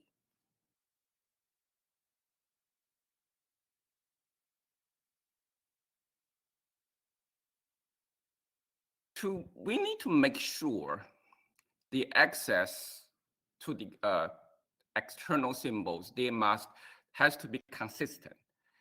So we introduced two features in the GNU property node. And one is we introduced the marker called needed marker. And also for the indeed marker, we have introduced bit saying this object follow the indirect external access. And basically it means a protected symbol in the shared library can be treated as local. And copy relocation should be avoided both at the link time and the runtime. And also the function pointer reference must use GOT both at the runtime and the link time.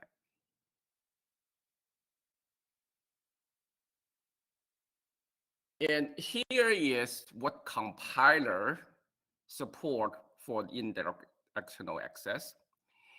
And for the GCC, this proposal used the same command line option at LVM.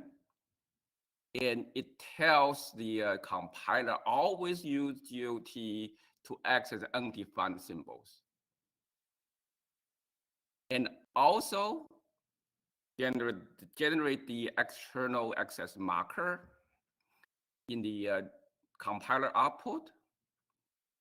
And in the executable and the share library for the protected symbol, we can use the address of the protected symbol directly. And this potentially can break the API because if you have a mixed object file, shared library, and executable at the runtime, they may have different concept of either the data address or the function pointers. And the option, the default is disable this feature.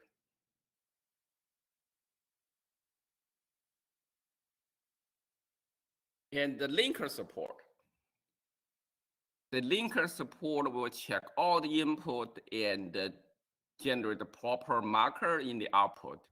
And linker can use the GOT and PLTX relocation to decide if the indirect external access is followed or not, and also avoid copy relocation and optimize the access to the protected symbol. For the linker support,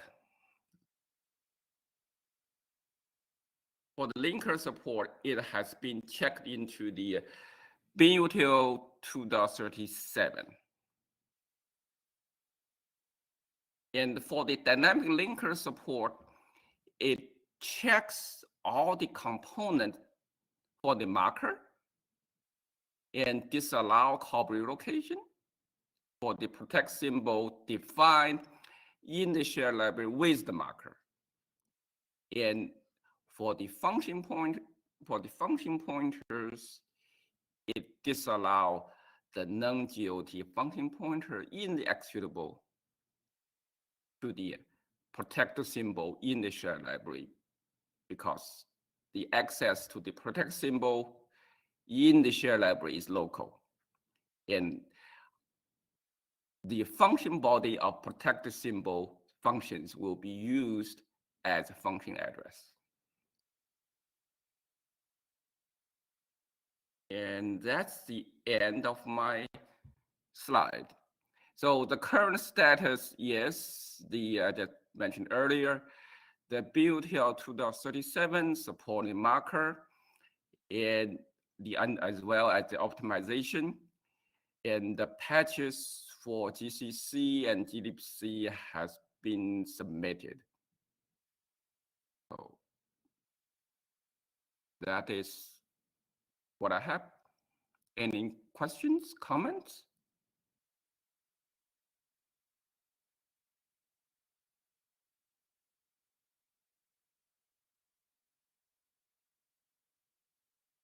Yeah, Carlos, please go ahead. So HJ, you and I have been discussing this upstream. My one question, which question I raise every once in a while, is on observability of the linkage that we've just created with the function calls through the GOT.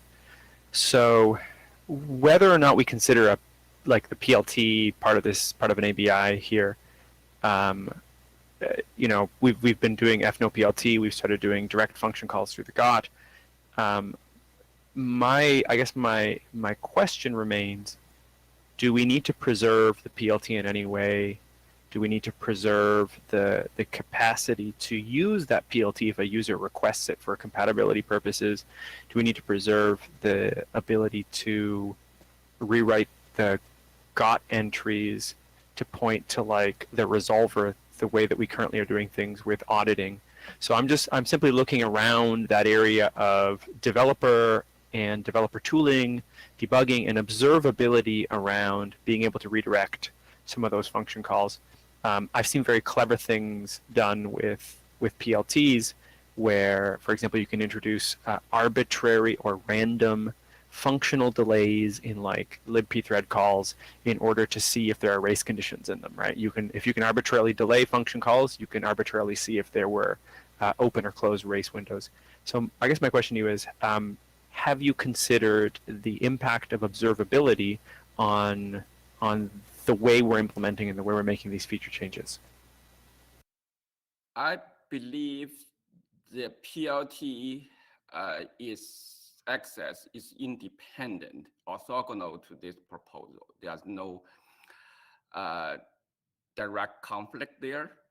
My specific to PLT in this proposal only to require for the function pointer. So the function pointer, it requires to use the GOT to access point. We already do that today for Pi. So this makes it mandatory even for NumPy. So that's the only change for this. So the reason to use GOT to access the function pointer is so that we can use the protected function body as a function address in the shared library. So as far as the PLT is concerned, I do not see there is a change unless Pi is totally different in terms of PLT today. I believe it's not the case.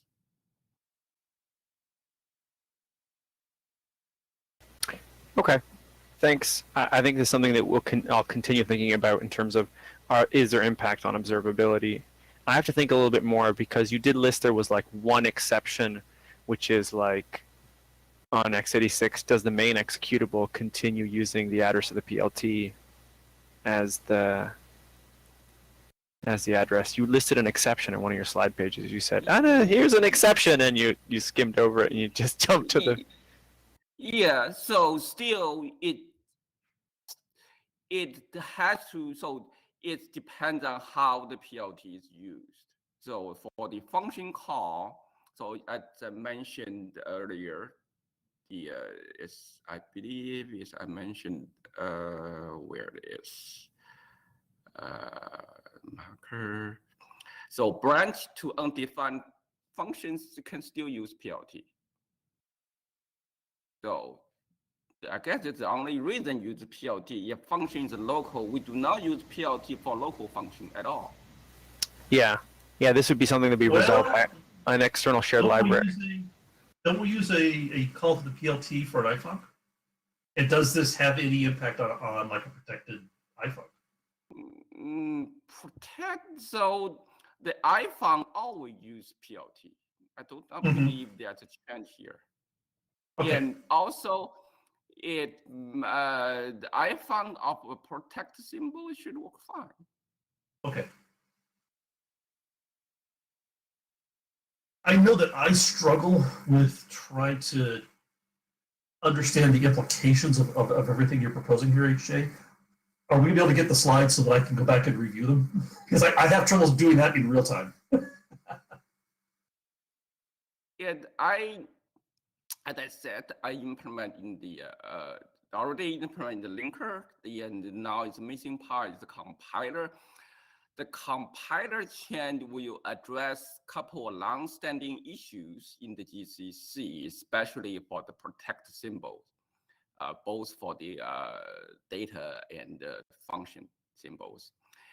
I do not believe there is any issue. The main issue is that potentially there's ABI compatibility issue, because we used to have a copy in the executable. We used to use the PLT address in the executable for the function address. If it's for the data, if two copies are used, then we have a problem. So that's the linker that the GDBC change to make sure it does not happen. For the function address, now if we have two copies, two different value as a function address, then if you compare of them, if you compare two function points, they can be different, even though they point to the same function. So that's the ABI issue I mentioned. That is what the dynamic linker change here is about. Right. And so that's the linker change, the dynamic linker change. Yes, so it's here. So are you suggesting we relax that requirement that two function pointers, if they call the same function, have to compare equal? Are you suggesting we're going to relax that requirement? No, Good. my dynamic linker enforce that. Okay, Yeah, so you're moving enforcement into the dynamic linker. Okay. Yeah, and in some cases today, they didn't compare equal if you were clever and did some things between the executable and the shared object. If you could trick the compiler, and I remember this because in some cases with protected, you end up with a local symbol address versus in the executable the address of the PLT entry. So there were some issues. So I think this goes in the right direction, that we are definitely saying more like this needs to be all the same address. So, and I don't think that copy relocations buy us the performance that we needed anymore today, and the complications. Well, and I think and they're kind of backwards in the sense that, if you've got a well-written DSO, it shouldn't have to go through to get its data from the main executable where we copied it. It should be getting it from where its local address. We ought to be able to do that kind of stuff, and the way we structure copy relocations is none of that works right now. Yeah, and we changed how we develop code. I mean, and that's just, I think it's acknowledging how development has changed over the last 20 years. Yeah, and the changing sizes, potentially the copy relocations, the mismatched sizes, have led to security issues and discussions with, various product security teams to say, well, what does it mean if the size changes? What does it mean for that type? What does it mean for that access? So it's not a great design in that regard. Yes. No, well, it was meant to solve how we were trying to write code in the past. And I think the world's changed. So we have another comment from Florian as well. So in glibc, we have a bunch of variables where we would like to avoid copy relocations for performance reasons, because we want to make sure that these variables aren't on a heavily written cache line. And is there something I can put in a header file so that GCC won't generate a direct external reference? to that variable.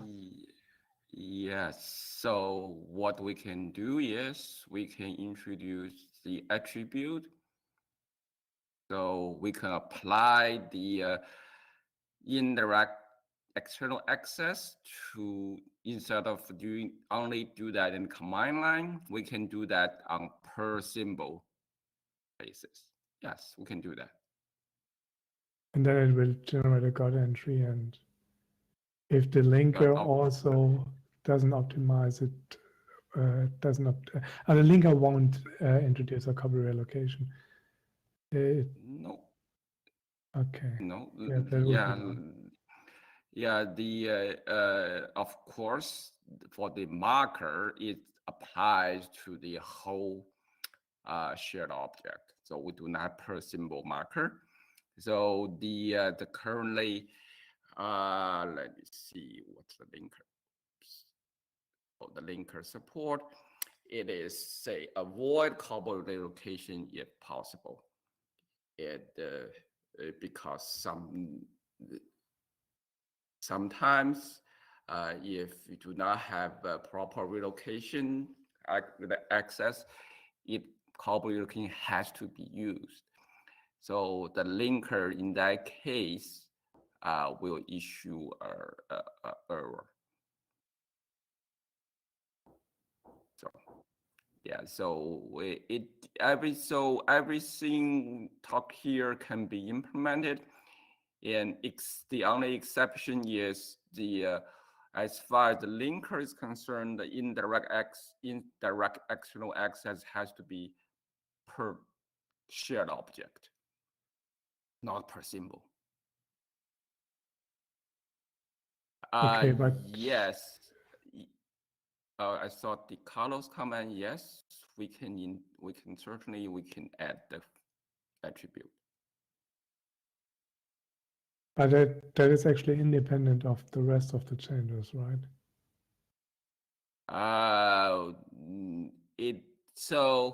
It will be built on top of this, both in the linker, not in the linker because that's separate thing. Both in the yeah, it is the linker. Both in the compiler. Basically, here is the compiler support.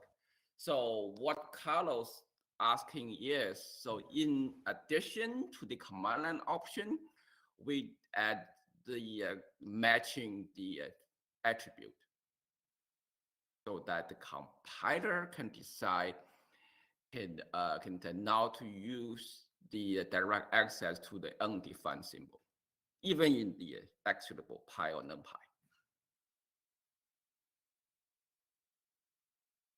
Yeah, my point is we can, if the compiler has the support, we can start using it today without the rest of the changes in place, because it just generates the locations that exist today. Yes, correct. So there are no new go ahead. No, but I was gonna say, but to do that though, we need the needed support, and then doesn't libcsso.6 get marked with needed indirect external access, and the whole of the DSO gets handled with the new semantics though, and we have to be prepared to do that? No, we can't do that. No, we do not need to. Yeah, we cannot do that. We can only it's the best effort. I see where you're going. I guess where you're going with this then. So you're simply going to avoid generating the copy relock and leave all the semantics the same. Yes, that's okay. What Florian is proposing. Yeah, then we need some other attribute access mode, because I'd expect indirect external access to bring in all the semantics that we're defining here. Yeah, but there are no per symbol semantics, so it's a per object property. Yeah, so basically what Florian suggesting is, so we mark on a per symbol basis, we mark a symbol has no direct external access. And it is the best effort approach, because even though we mark that, the old compiler does not support that option. So it is best effort. For the old compiler, they may still use the direct access. It will introduce copy relocation, and then because of GDBC is not marked with the indirect external access marker, so GDBC at the runtime will happily introduce the copy relocation to handle that. But if you have a, say, GCC 12, if your object file compiled with GCC 12, you will not use the direct external access. So that's it's a best effort approach.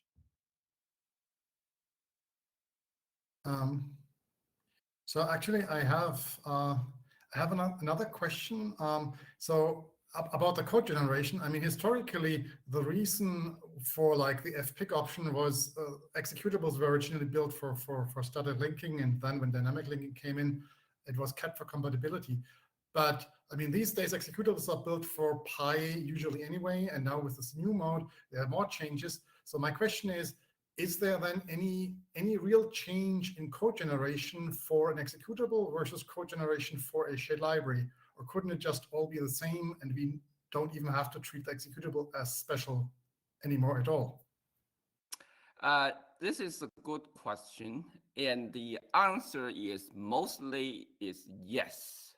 There's no distinguishing differences between the executable and the shared library as far as the external symbol is concerned, external symbol.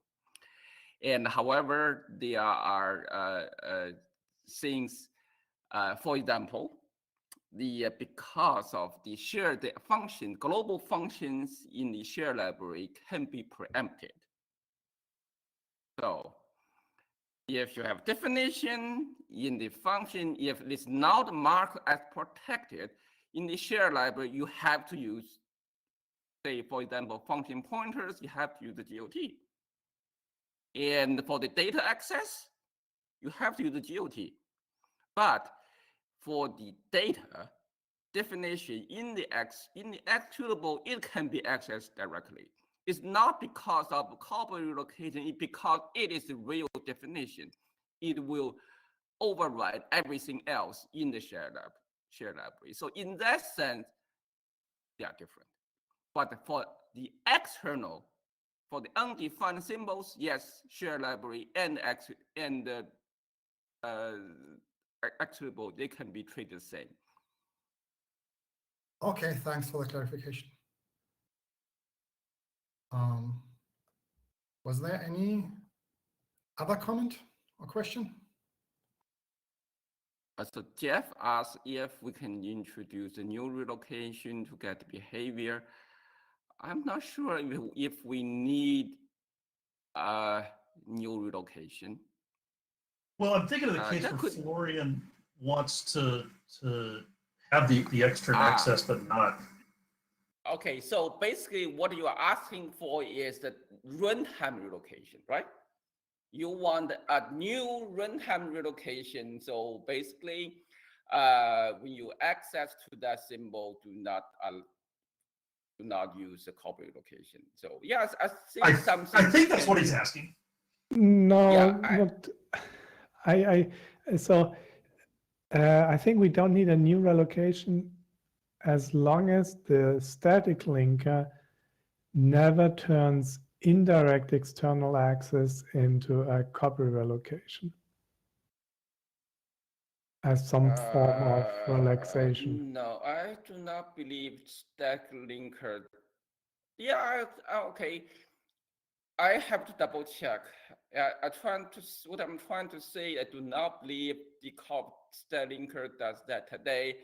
If it does, static linker does that today, we can easily change it. But I do not believe we do that today. I don't We believe probably need to take this offline. Yeah. Okay. I think we're short of time. We have a coffee break now, do we? Yeah. Oh, well, I still need to get offline for a minute. Yeah, we can have a 15-minute coffee break. We can keep talking or not. Yeah, either way is fine. Yeah. No, I think so Qt uses something like this today. So they require that the main program needs to be built as pig. Yep. Qt really likes it. Yeah. Qt has been the poster child for this. Yes, so they have been asking for this feature for last 10 years? I don't know, very long time. Well, and I think we've been back and forth with them several times on what it's supposed to look like and how it's supposed to work. But I know that when we were doing the LTO bring up, these problems raised their head at the end. And if we could do something that actually works for Qt, I think we are probably on the right track. It does work. They have so I just said I have a compiler patch. So I gave the compiler patch to Qt developers. They applied my compiler patch and they rebuilt Qt. They really like it. It works. Oh, good. I have largely ignored this in the upstream discussions, but having listened to the talk here, I think I need to pay more attention because some of the stuff you're talking about is stuff we're going to want to do with my new company. So I guess I got to pay more attention to as much as I was hoping to avoid it. So the other piece is the protect symbol. With this indirect external access, we can properly implement Right, and that's particularly what I'm interested in is proper semantics and optimization of protected symbols in DSOs. Yes, so the protect symbol can also be used in the GDFC. So we know nobody. So we can basically it's similar to Florian is asking. And basically, we do not want copy location. We do not want, to access the copy. Well, no, don't want to access the copy. We want to avoid the GOT when we can too. If it's a local symbol, yes. We have ways to get to that very efficiently, and we'd like to use them. Yes, yes, totally agree. And the only exception is 32-bit on is x86, 32-bit x86. So we do not have a. That's a don't care these days. I probably shouldn't say it that bluntly, but. Correct. So that is why enable indirect external access in NumPy on 32-bit x86. The code will be bigger, will be slower, but who cares? No, well, we don't care. Somebody somewhere will care, but I personally don't anymore. Same here. So again, it's the compiler switch. They are my patch. The new behavior is not the default. Old behavior is the default. So maybe in the future, couple years from now, then the indirect external access can be the default. I think that's where the RVM is going. And I think it's a good idea.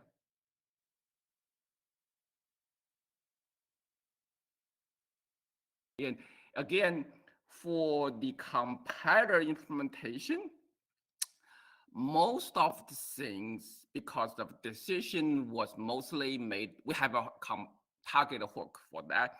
So all my compiler changes, most of them are in the backend. And of course, we can move that into the processor independent part. But again, most of my compiler changes are, I would say 90% of my compiler changes are in the backend. The only thing is in the middle end is the marker. So yes, I think we already have that today for the interposable. That's called the visibility. We have a global, we have also, yeah. So we have default, we have the protected. So protected is not interposable, and the default is. Yeah, I think there are multiple conversations going on. There's a conversation around a general direction where we're seeing more and more projects move away from interposable symbols. Python is the poster child, but I see that as a trend. And it's made a comment that if they're trying to push people to use interposition to hook malloc. So if we move away from interposable by default, we need to make sure we have a way to satisfy those kinds of needs. And I think if we do, I think those capabilities will be there. It's just he just wants to make sure we don't kill that one that case where they need it. I think all the pieces in the ELF spec is there already today. The question is, so for example, what we can say is, from now on, all the symbols are protected by default. Then protect symbol is not interposable, but we can always say for this symbol, it has to be default. So exactly. Everything we need to support interposable is there today. It's just right now we do not have a good way to support the protect symbols. With this proposal, we have a way forward to really support protect symbols. Then we can talk about what's the default interposable. I don't want to conflate these two issues. They happen to come up in this talk, but I think they are largely separate. Yes. So this is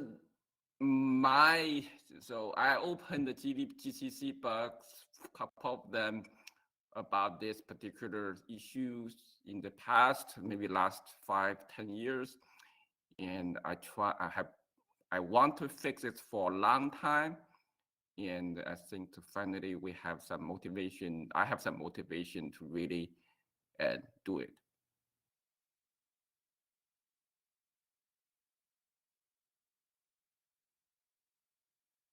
Okay. So I think I would like to give people at least a little bit of a break. So if we can wrap up the discussion, then we have like 5 minutes break left. So sounds good. Thanks so much, HJ. Sure. So I will take a break. Thank you very much, HJ, and also thanks again to the other speakers in the session earlier today. That concludes the first session for today. We're on a break now for like 6 or 7 minutes, and then I will pass on the moderator role to Joel Broadbreaker for the second session. So I'll say goodbye to everybody now, and I hope you found the talks interesting and you have an enjoyable rest of the conference. So thank you again, and bye-bye. Thank you. I'll be back in 5 minutes.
Hello, everyone. Very happy to be back today. So our next presentation would be from AJ. AJ, are you here? Are we back from the break? Yes. Seems that way. Okay. Perfect. Thank you. Hopefully your I'll give presentation you will be... back. Yeah. Can you take the presenter role and give it to? Okay, perfect. I didn't get what was said. I was asking if you can give presenter role. I took the presenter role temporarily, so take it back. All right, awesome. Thanks very much. Another 30 seconds and then you go, AJ. Okay. Perfect.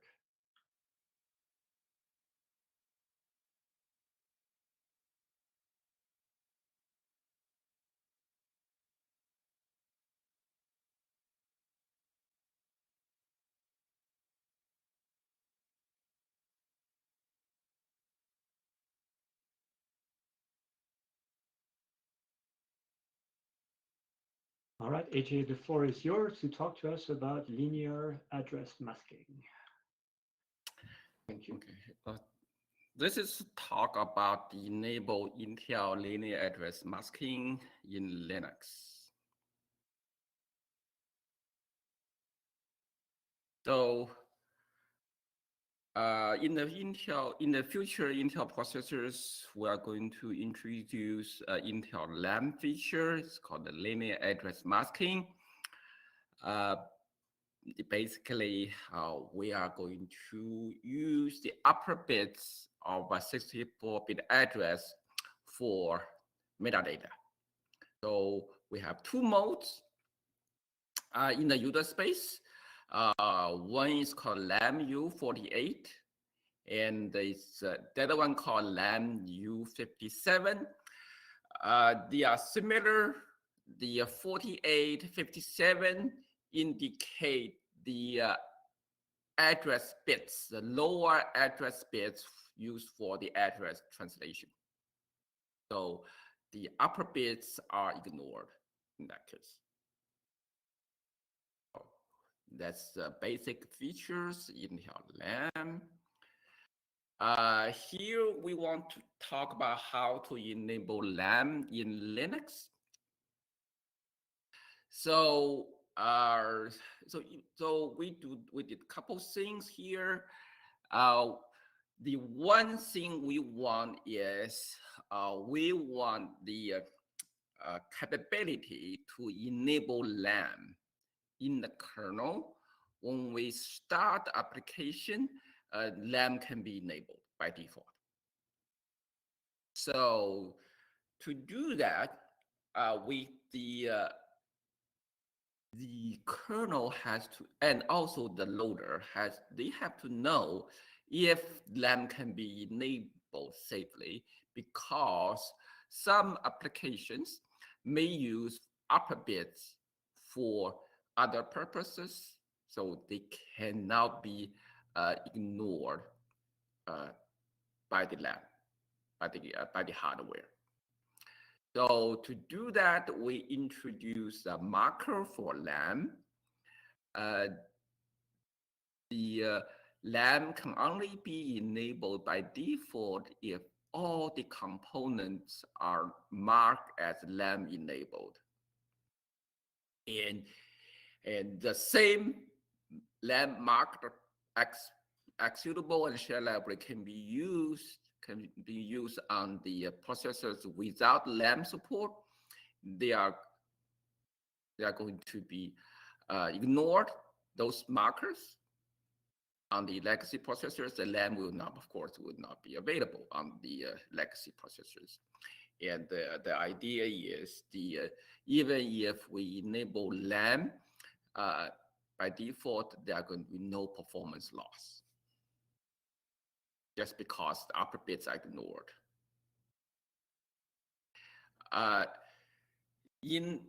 To enable LAM in GCC, current usage, the current usage for LAM is in the in the GCC is to use the LAM in the address hardware assist address sanitizer.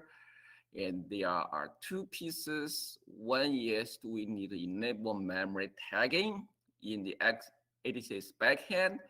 The other piece is to enable LAM in the hardware assist address sanitizer. So we do that in the LVM repo because the address center library upstream is in LVM.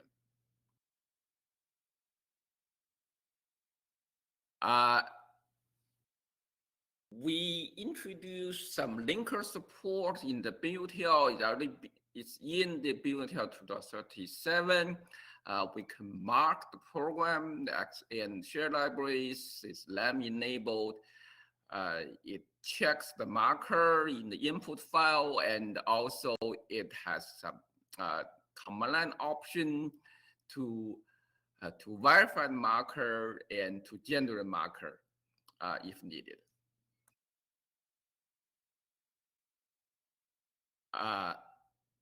So I think this one has been under discussion for a couple months, almost half year.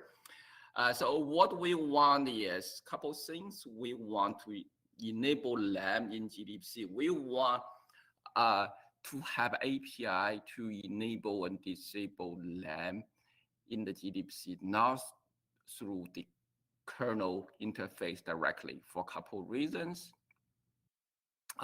There are, so I should remove the memmove comment because it's not true. So the issue is we can only enable LAM before thread creation. And also when LAM is enabled, we cannot disable it because the pointers may have tags in the metadata. So disable LAM will be wrong, and those pointers becomes invalid. So we do not want to, I want to have a GDC to provide an interface to do that, and instead of asking the applications to check if LAM can be enabled or not. Also, it provide a way for other application, in addition to hardware assist address sanitizer, including GDPC, to use LAM for its own use safely. And here is the kernel interface for LAM. It's different from the ARM TBI interface.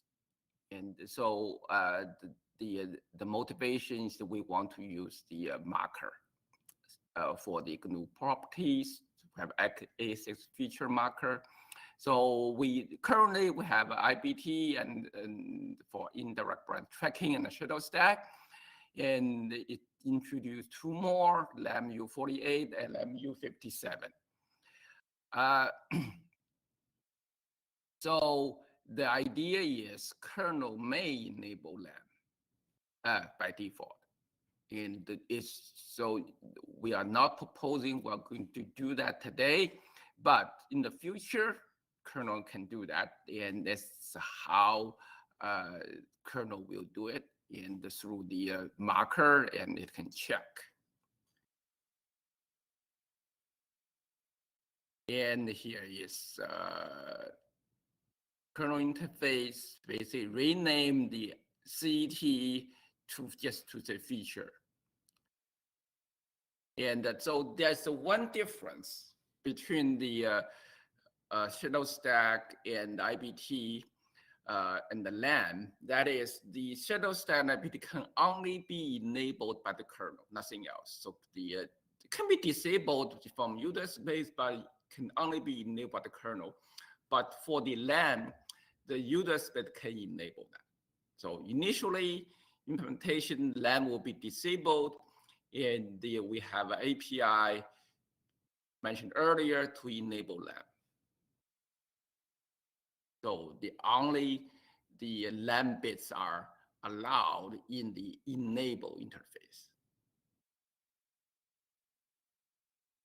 So the runtime, and here it is similar to CET, and basically when LAM's enabled,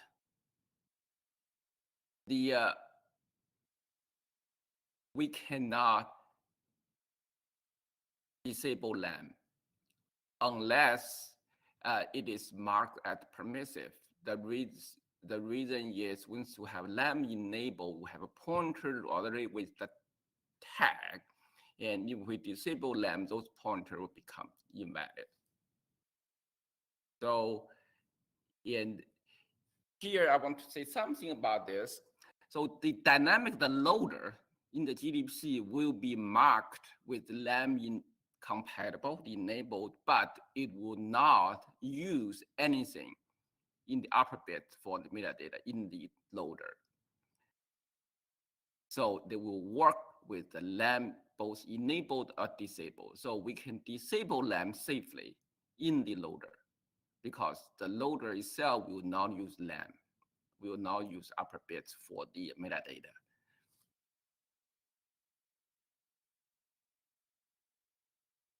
And we have GDPC tunables for LAM, and we can disable and enable LAM at the runtime, and we can change the behavior for the from the make that permissive or not.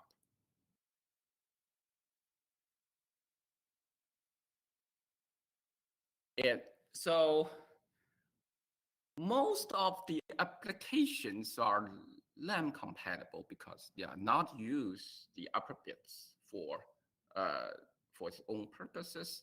So basically, you can simply mark them as LAM enabled. There should be no problem, but there are databases, applications, the JavaScript VMs, the Java JDK, and also I was told HTTP servers, they are using upper bits for other users. So those applications, they must update it to support LAM. So they cannot be marked as LAM enabled at all.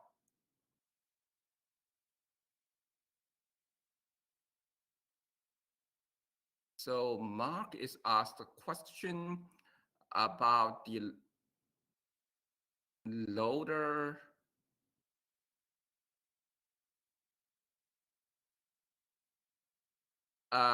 So here's the question: how does the loader know the program or some other library isn't using LAM already? So that is the marker is for. So the application developer has to certify if the component is LAM enabled or not. So it's not, compiler will not do that by default at all. So it's a developer responsibility to mark a program is LAM enabled or not. So, and the loader will do the right thing depending on the marker. So, it's a LAM, not 2.37. So sorry, so LAM has been enabled in until 2.36. And we're targeting GCC 12 for LAM support, and so we're targeting GDPC 2.35, not 2.34 for LAM support. And also the pending is the ABI, we have still under discussion. I understand Foreign has some concern about the API, and and also the LAM API depend on CET. CET is still not upstream yet, so it's still pending. And I think that's oh, okay, yeah, that's the kernel status. So we have LAM patches. but I would I want the LAM interface is based on the CET interface to get proper marker support. So this, because of CET is still under review, we do not have a date for the LAM support in the kernel. Okay, here is a call to action, and I would like to enable LAM in the last remaining 5% of Linux OS, and they are. So the missing part is Rust, Go, and Chrome, Firefox, and the Java, and probably also HTTP server and other things I may have missed here. Okay, that's the end. So any comments? I'm reading the chat, and okay, yeah, it's oh, for the LAM status for hardware assist address has that in GCC, we have patches. So RVM has partial support of LAM in compiler RT. There are some pieces are missing. They are in the we put those missing pieces in the LAM branch in GCC for GCC. So we run that under simulator for the hardware assist. As soon as has a test and the simulator, we got the same result as the at the TBI. So it's compiler and the runtime part is looking good. We are waiting for the compiler RT support before we upstream the x86 backend support. So its compiler part is looking good. So we just need to resolve the one issue we didn't resolve is the API. Florian had a question. Yes. So I think it's finally clicking for me. So your presentation has been a great help with that. So the binary markup, I think, is not like, it's not really LAM related, but it says I support 56-bit wide pointers or 64-bit wide pointers. So in the future, if there's with 5-level or 6-level or 7-level page tables, we could just use the same information for giving out more address space to a process, I suppose. Is that? Yes, we can certainly. Yeah, you are right. The marker can be used to how many bits are supported for the address translation. Yes, you can say that. I think that's what the LAM. Go ahead. So the masking is not the issue. It's more like basically I truncate the pointers to 48 bits in my application, and then obviously it's not going to be compatible with LAM. And the marker says, no, I'm going to preserve the full 64-bit, or I'm preserving at least 56 bits. Is that? So yeah, so basically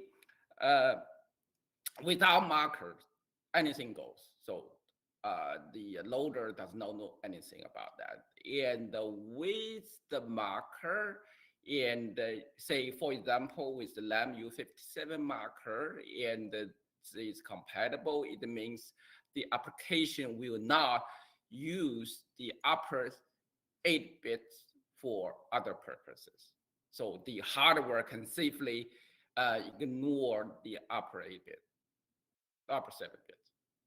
Yeah, or with the implementation or glibc could assume that these bits are preserved by the application, for example, by putting the size bin index into the upper bits for malloc.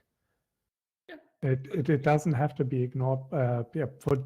Ideally, it has to be ignored by the hardware, but that is not really the point here. It's that the application promises to preserve those bits and not assume that they are 0. Correct. So the process, the application should not assume anything in the upper bit. It cannot touch the upper bit, basically.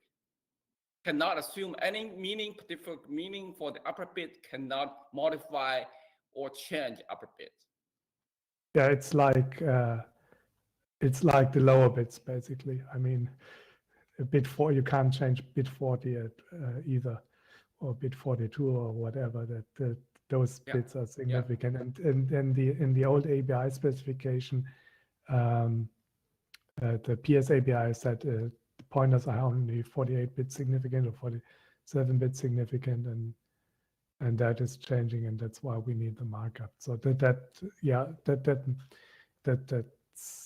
I need to look at your patch again based on this new understanding. Okay. Thank you. Thank you. So yeah, the initial patch has made it only for the API, the header file, and not much else. And would you like me to include all the rest of the patches so that to really implement the things mentioned in this presentation? Also, I believe you raised good concern that is a backportable of the thing. So the current API, I put there are only one function, okay? Just set the address mask. So this we can, for the initial one, probably is a good idea, and we put that in the libc non-shared so that it can be backported to the older releases. And for the future, if we're really comfortable, we believe it's interface we really want, we can move that into libc.so, I mean the real one, so that we can introduce the new version. But initial implementation, I do see a benefit to put that into libc non-shared so that we can really, at least we can use the LAM in the address sanitizer, and also make sure, and in the future, if we are going to use that in the glibc, we will not cause a conflict, cause the undefined behavior. So that's I want to avoid. No undefined behavior, and if this has been so, for example, if glibc does want to use that feature in the future, if it found out it has been enabled, but say by another library, we can just say back off, do not use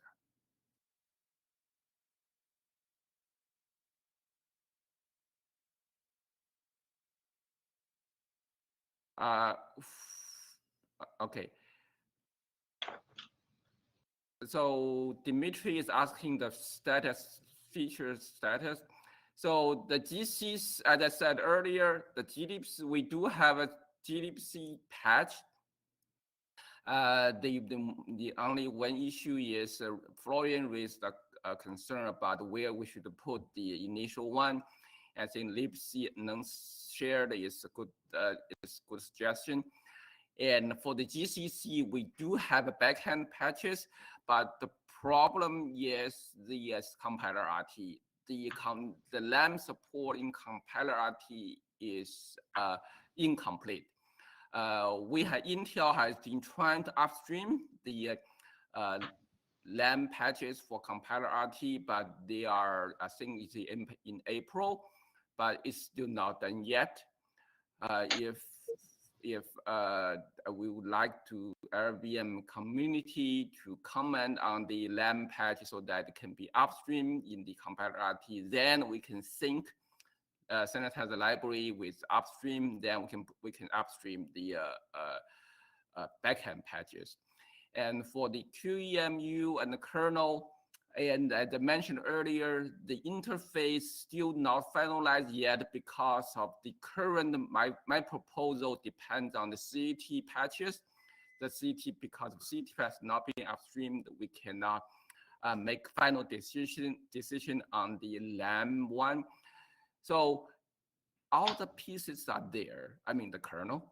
we just, it's because of the CET is not upstream yet, so it's kind of blocked by the CET. If the community can help to upstream CET patches, we can move the LAM support. Oops. I lost the connection. No, you're fine. Oh, I'm fine. Okay. Mhm. So yeah, so all the patches are there. It's not exactly upstream ready, but it's going in the right direction.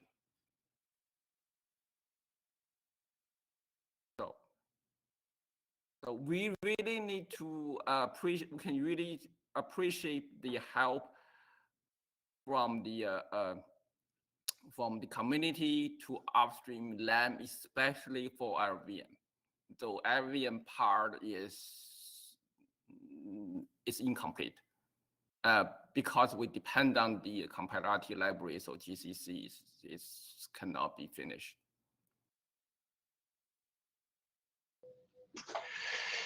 Thank you. Any other questions? We have another 5 minutes.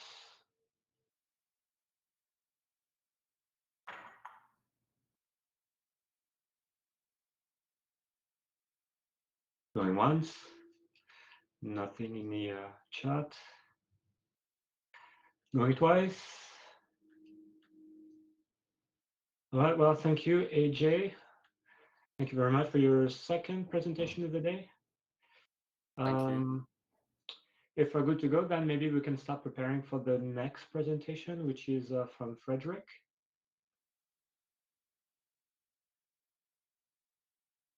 Frederick, are you around?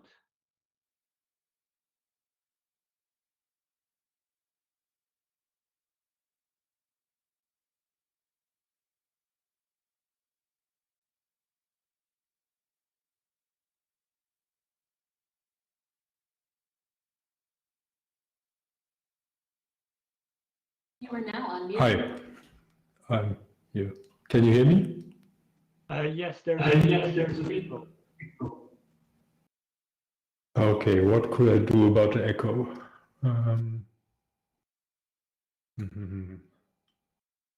Are you using like a microphone or like a headset? What are you using? I have a microphone in front of me. Is it better now? Yeah, much better. Yeah. Okay, well, fine. I can hear myself, but if we can't hear you, it's good. Good. All right, so we'll start in about 3.5 minutes. Yeah, hi. All right. Nice guitar is in the back.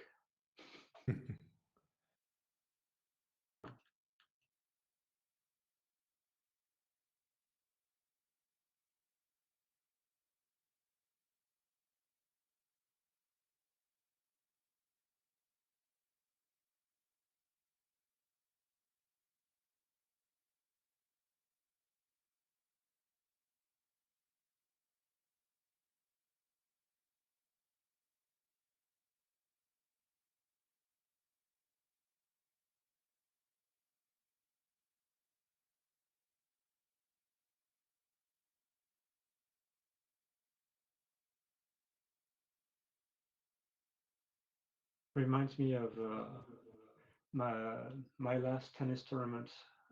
One of the jobs I had was to have the whole players entering the court very well choreographed so that it would match exactly what TV would need. And so, of course, in order to have everything happen, at the right moment, down to almost the second, we had to make sure that everything was lined up ahead of time. And so there was a lot of waiting, right? Like, okay, hurry up, go, go, go. We're running like 30 seconds late. And then, okay, now we're caught up, so we wait. And, it feels a bit like this. Just, oh, yeah, now we're ready. We'll start, yes? Yeah, so another 1.5 minutes, just just so that we don't start early and people miss just because we started early. Yeah.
All right, Frederick, thank you for joining us. Today you're going to tell us about OpenACC improvements, so the floor is yours. Hi, I am Frederick Harvard, and I'm going to talk about the ongoing work at Siemens EDA to improve the OpenACC kernels implementation in GCC. I'm going to start with a short review of OpenACC and the kernels construct. Then I'm going to talk about the main areas of our work, and in the end there will be an example that shows some of the things that have been improved. OpenACC is a language that allows to parallelize code that's written in C, C++, or Fortran, in particular for offloading to accelerator devices such as GPUs. Usually you would start from a program that's sequential, like this Fortran subroutine here, and this computes the sum of the rows in a two-dimensional input array and puts the results for the individual rows into the sums array. If you have something like this, you can parallelize it in OpenACC in a way like the one that's displayed here in the middle. Here I've added OpenACC directives to the code. You first have to wrap the region that should go to the GPU in the ACC parallel directive. Then you have to identify the loops that should be assigned to OpenACC parallel execution dimensions with the ACC loop directive. You have to identify, you have to say which, if a loop can be parallel or not. If it can be executed in parallel, you use this independent clause, otherwise the seek clause for sequential execution. Then there are data clauses for specifying how to copy in and out data to the GPU. And if you look at this code here, there's actually a data race, because the so-called gangs that are going to execute the outer loop here would access the same copy of the variable sum. This can be resolved by adding this private clause, which ensures that each gang will have its own copy of the variable sum. In this case, we are only parallelizing the outer loop. The inner loop is executed sequentially. There is a construct in OpenACC which would allow you to use the associativity of the sum operation here to parallelize this loop as well. That's the reduction construct. We are not using this here, but keep this in mind. I'm going to refer to this later. As you can see, there's also already a lot of things to do, even such a simple function to parallelize it. And OpenACC is quite nice in this way because it offers you help. Instead of doing all of this, you should be able to wrap your code in this ACC kernels and ACC end kernels directives, and then you can expect your compiler to figure out all these things that we have done manually on the left on its own. So it has to identify the loops that should become OpenACC loops, the it has to do data dependence analysis to figure out if a loop can be executed in parallel or not. And it has to look for private variables and so on. So this puts quite a burden on the compiler and makes it a lot easier to get started with parallelizing your code.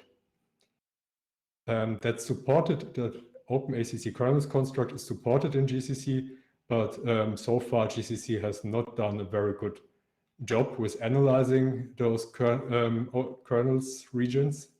There are lots of reasons for this. One is, for instance, that there was an internal representation difference between the parallel regions and the kernels regions. So the kernels regions were not benefiting from enhancement to the implementation of the parallel regions. The data dependence analysis was not using the best framework that is available for doing data dependence analysis in GCC. It was using something much more restricted in the part that's implemented in the parloops pass. It was not possible to use all parallel execution dimensions that are available in OpenACC. And together, this means that, well, more often than not, GCC was not able to analyze the kernels regions that you find in real high performance computing code, and this resulted in bad performance because loops were not parallelized. So we set out to improve the situation, and we started with lifting some of those arbitrary restrictions on the OpenACC kernels regions. There were lots of them. So for instance, if you started to identify manually loops in the kernels regions as OpenACC loops, then the previous implementation would not analyze those loops for further loops. This was lifted. It will now look into loops and analyze and identify inner loops as OpenACC loops automatically. It was not possible to have calls to built-ins and intrinsic functions. This was added. The loop-bound expressions in kernels loops were extremely restricted. You could only have constants, basically. Now you can have constant calls and other things as well. And the internal representation has been unified now.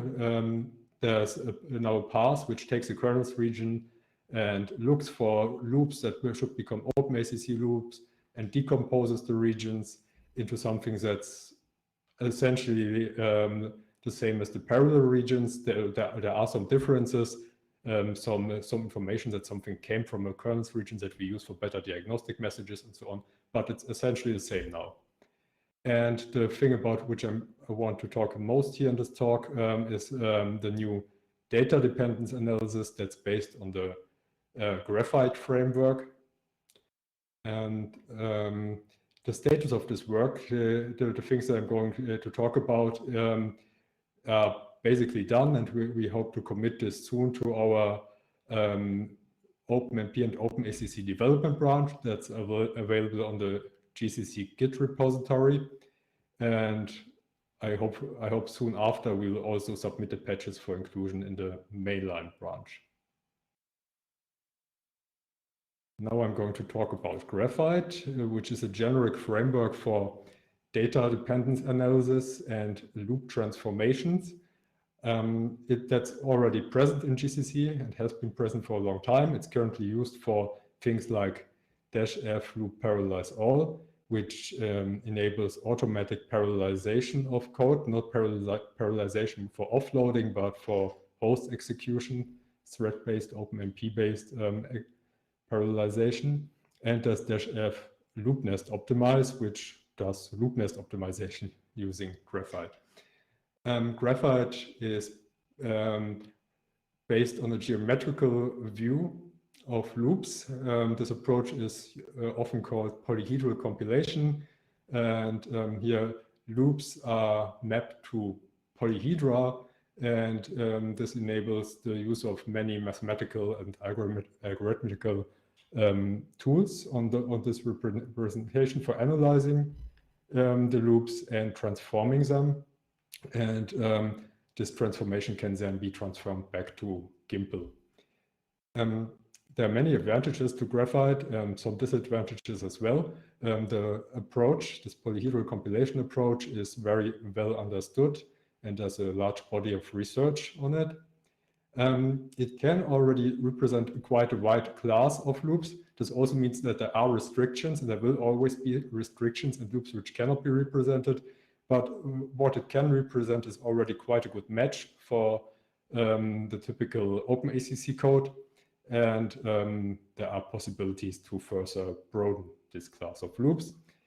I would say that graphite is quite stable. It has been available in GCC for over 10 years. But unfortunately, the development has become stagnant in recent years.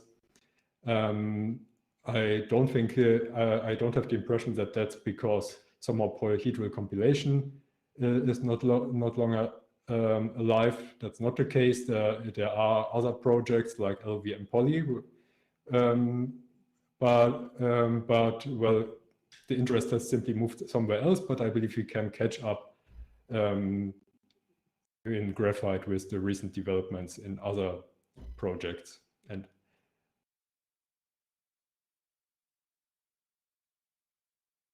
okay, so before I tell you how we use graphite for OpenACC, I have to describe how OpenACC regions are represented in GCC. If you have a parallel or kernels regions, then very early on in the path pipeline, there is a path which outlines those regions into functions, and in those functions you have internal function calls which represent the loop structure and other informations about the region, like some clause information and things like this. Those internal function calls are never going to be executed in any way. They are lowered afterwards in a device-specific way. This means the lowering can be different for AMD GCN devices, for NVIDIA devices, and so on.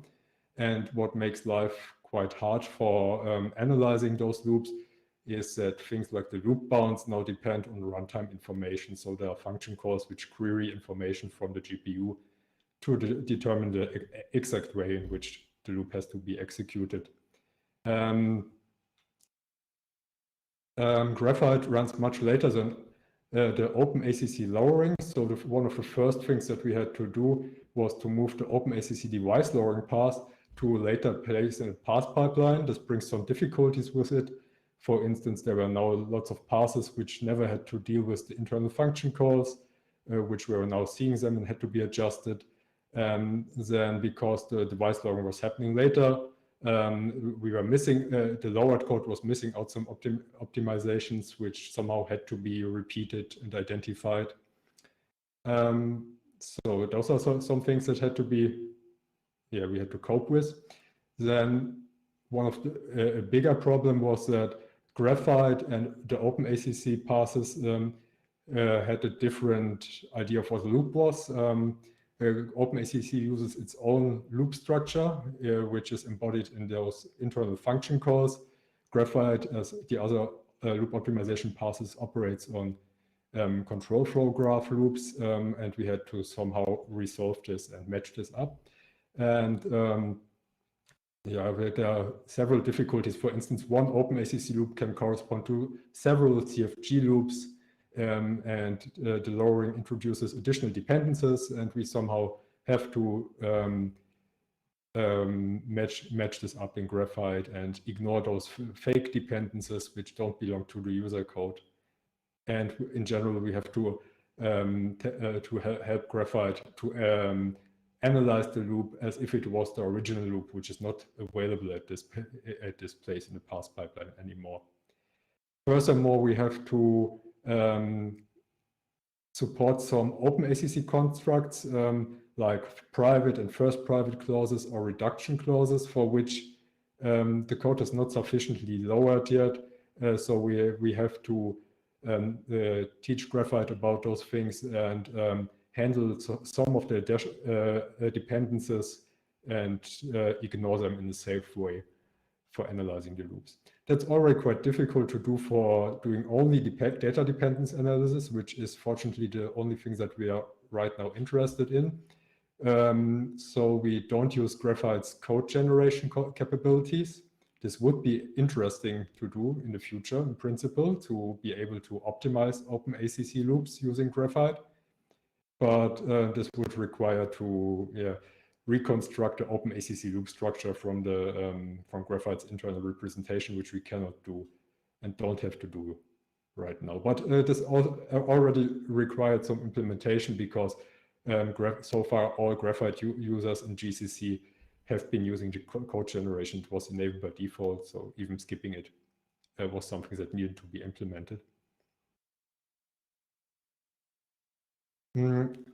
I claim that our use case for us doing the data dependence analysis is much more important than it was before for the other use cases, because well, if the user puts something in an OpenACC kernels directive, the region, then it's quite clear that you really badly wants us to analyze this thing.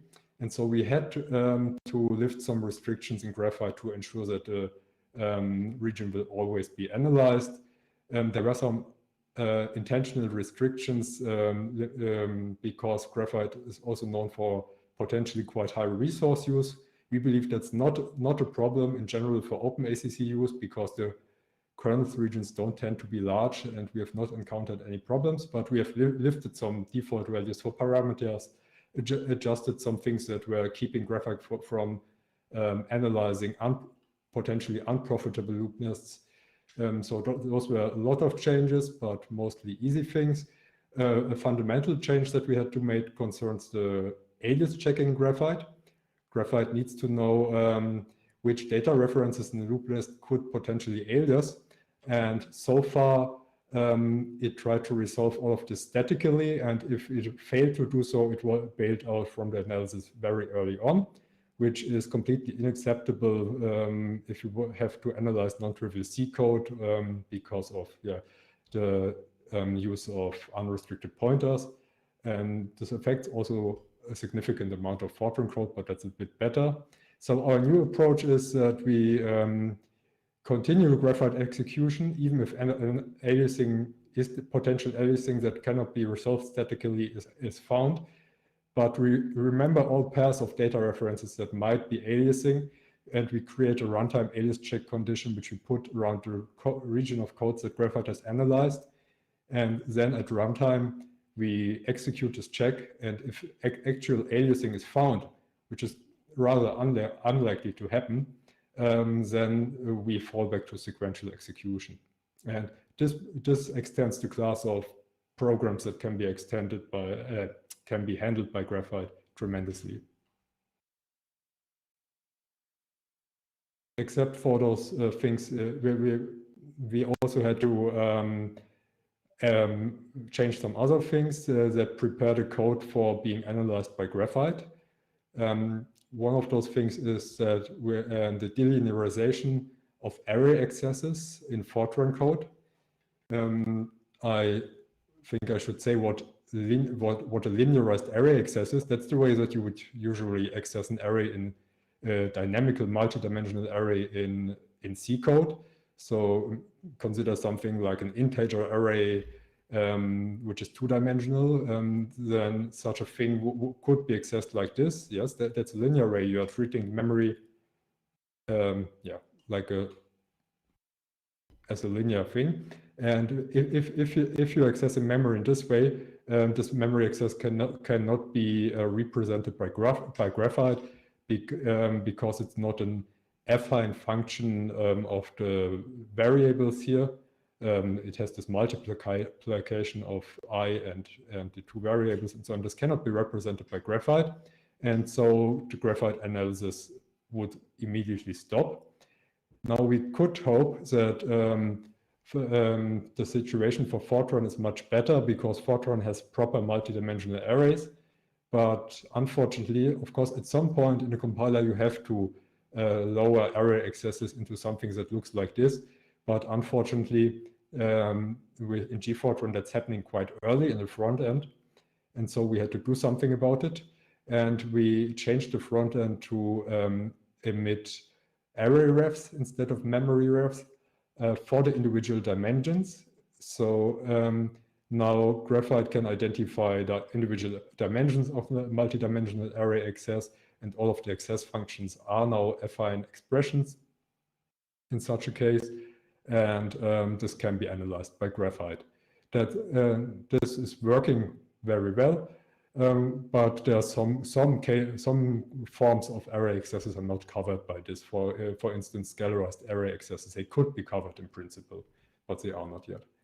In the future, it would be very nice to have delinearization support in the middle end, so that we could also handle multi-dimensional C arrays. This could be done by actually rewriting Gimple code or perhaps also in the data reference analysis implementation. This would be nice because all languages could benefit from this, not only Fortran code. There's literature on how to implement this delinearization, and something like this is, for instance, implemented in LVM's Poly.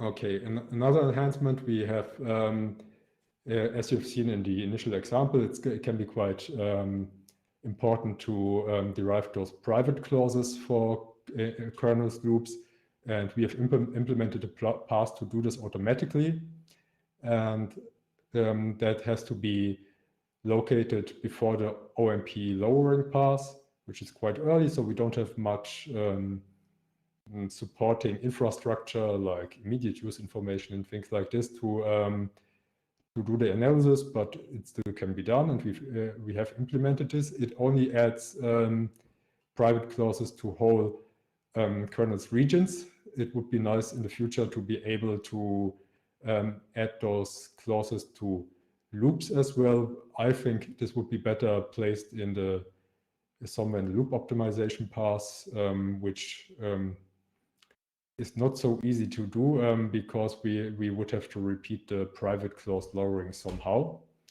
That happens in this path lower on. And of course, it would also be very nice to be able to derive syntactic reduction clauses on OpenACC regions and loops, which would broaden the class of loops that we can parallelize.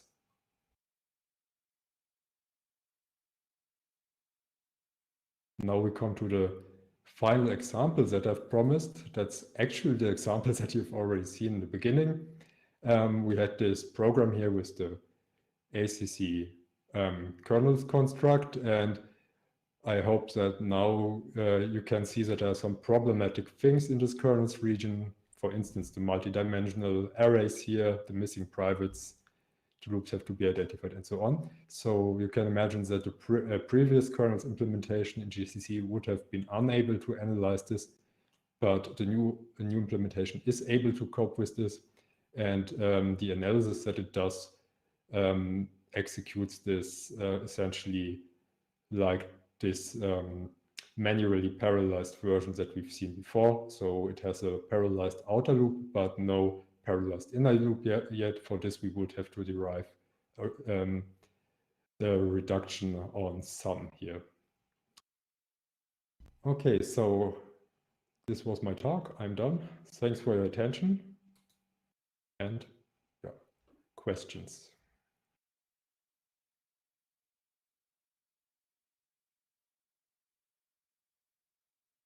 Thank you, Frederick. That was very interesting.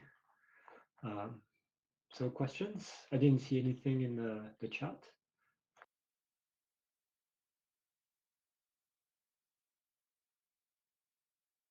Aha, Jeff. Go ahead. So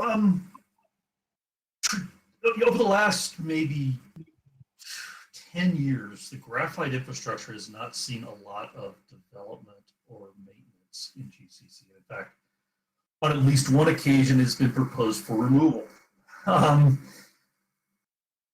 So I'm kind of curious what the plan is to keep that infrastructure at a state that you guys can use it.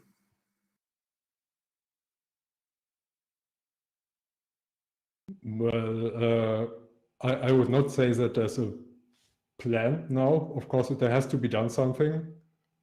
I suppose we could contribute to this at Siemens EDA, but there's no plan yet. Fair enough, fair enough. And I think that kind of points to something that we as a project are going to have to tackle, and that is graphite has value, but we are struggling as a project to keep it moving forward and to keep it working properly, and it's never given us the kind of transformations we really wanted. So I would really love to see over time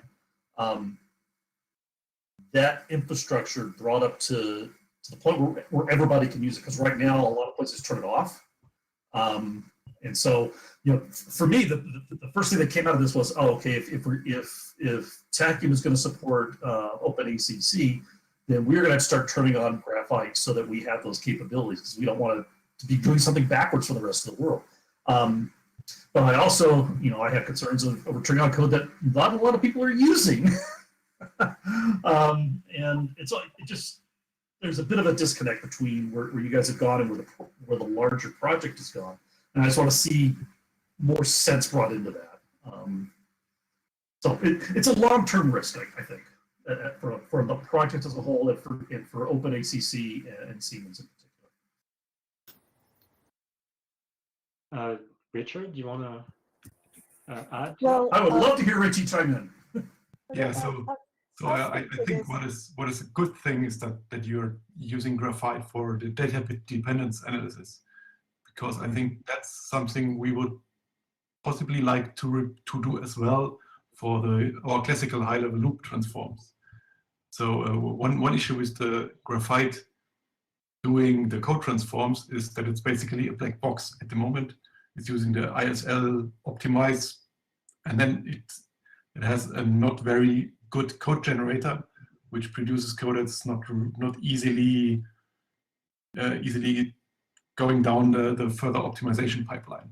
So I would really love to see it being possible to use the data dependence analysis part of graphite for, like, say, our classical interchange part, loop interchange paths, or the loop distribution paths, and that would be really nice. And I think what you've done is probably making that much easier.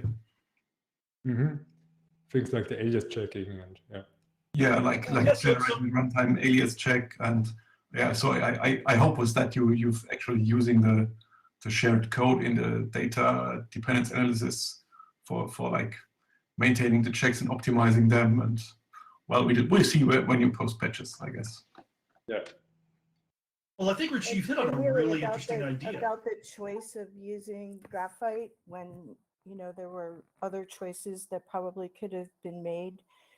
It was the fastest way for our team to reach the goal of optimizing the kernel's construct in OpenACC. Other paths that we could have chosen would have been much longer and harder to attain. And so that really drove the choice of graphite for us. The long-term support stuff, I agree with Jeff, will have to be addressed. But Frederick really didn't discuss the performance improvements that we've seen with the kernel's optimizations, and they're significant. I would hope so. So I'm not questioning the decision. I understand how you got to where you are. I'm just questioning, how do we make sure that this does not essentially die on the vine because you've got an infrastructure underneath that does not add the attention it needs. Yeah, agreed. That's something that we wouldn't like to see. Yeah, and I think Richie kind of hit on a really interesting idea, and that is, can we formalize this split of graphite where there's an analysis phase that is independent of the transformation phase? Because it sounds like you guys really want the analysis, and I think there are other parts of GCC that would really love to have that analysis. So maybe we should formalize that, and that is the path forward for graphite.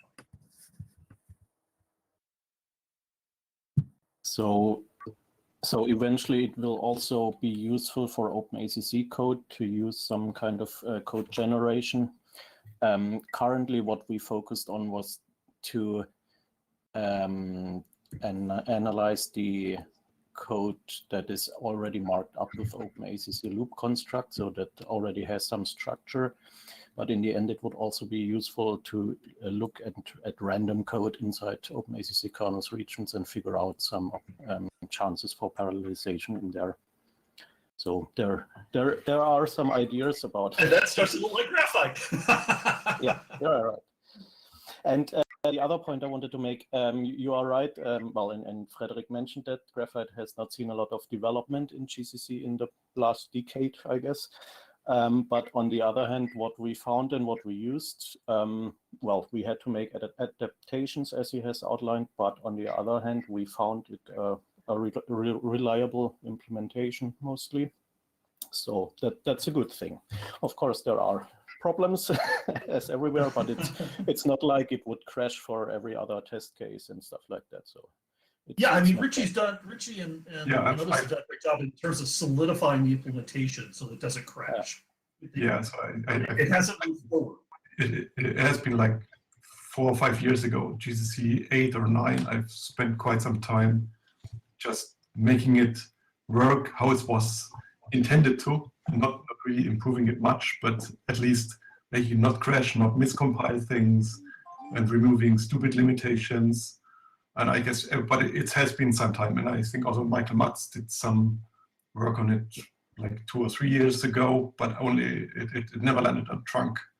I think we shared some work with you. Well, I mean, the other thing is to, now that Sebastian Popp is working for Amazon AWS, and is to reach out to him again. I mean, because they now have an assignment for and want to work on GCC if there's any interest there. I mean, initially, the plan was to have a sort of I mean, similar to what we're doing with some of these language front ends, to have a neutral polyhedral model infrastructure that could be used by both LLVM and GCC. And I think that sort of, I don't know exactly where that went, but how much we can try to re-engage with the groups that were interested in the polyhedral model and to improve graphite in that path as well, and with Sebastian. Yeah, I haven't heard much from Sebastian since he landed at Amazon, but we can certainly reach out to him. We got nothing to lose. Right. I mean, he worked on the effort to, was helping me lead, to get the Amazon copyright assignment before we switched the assignment policy. But I mean, so that's in place, and they are interested in some ARM support. But yes, they've been much quieter since that was set up, and I think they're focused on their AI efforts. Yeah, but this seems like it would play into that work. I completely agree. It's just with their management, their priorities. But I'm just saying that there was, I mean, Sebastian. I'm not sure how much he's still involved with that, but with the I'm blanking on the other gentleman's name who did all the poly stuff. I mean, who with LLVM, that we were hoping to have a common infrastructure that could be used by both projects, and to see if there's a way, especially with Siemens and Mentor Graphics, to sort of not take that on, but to help try to engage and see if there's interest or any sort of response to try to leverage that way as a method for, exactly as Jeff pointed out, this support for the graphite. I mean, we need some way of getting the resources to handle those requirements, those dependencies for this other great work. Well, I think David, if we can in the short or medium term get that split we were just talking about and wire that into some of our other existing loop optimizations, then at least that part of graphite is getting used and stress tested daily by essentially everybody doing development on GCC. Now, I know, Thomas, you guys have a code gen issue you are still going to have to tackle, but at least it carves a chunk of graphite out that you guys aren't going to have to essentially be the sole users of.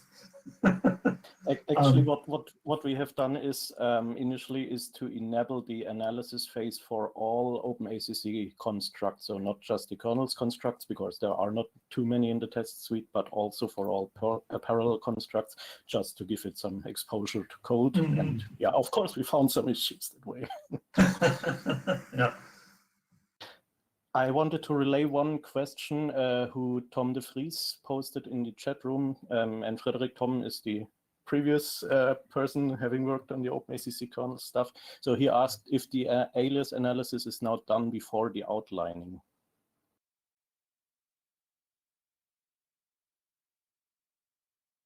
Alias analysis before.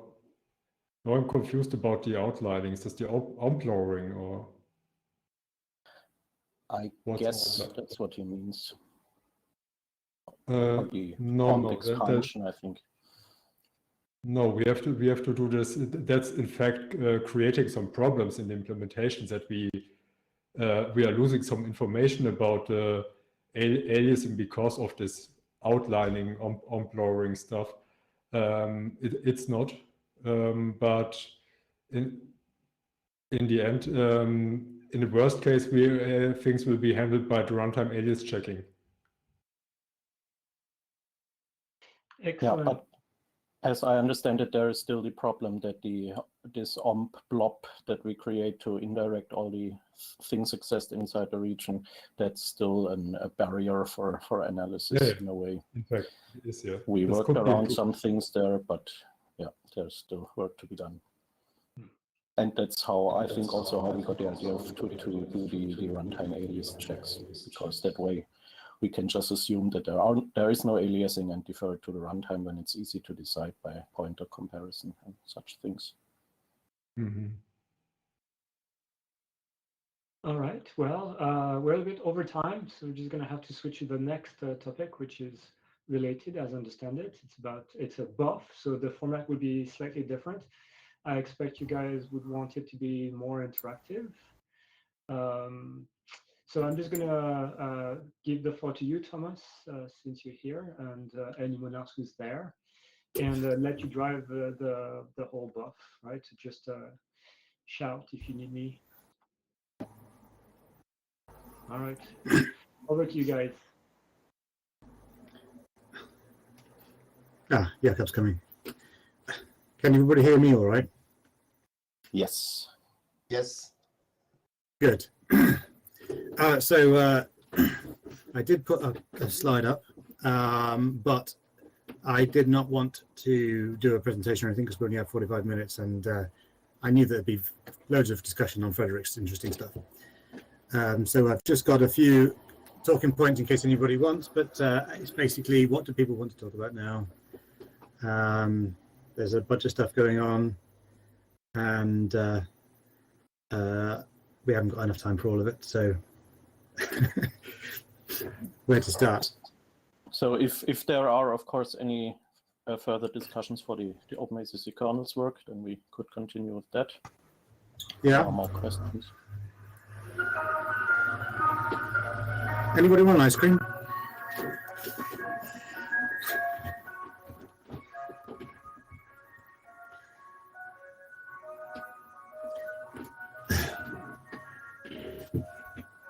I think he's finished. Right. No, he's not. Right. Yes. So, yeah, the OpenACC kernels thing is set to land as soon as Frederick can shake all the bugs out of it, really. And of course, it's fighting back, but he's on the home straight. And so we could talk about that, certainly.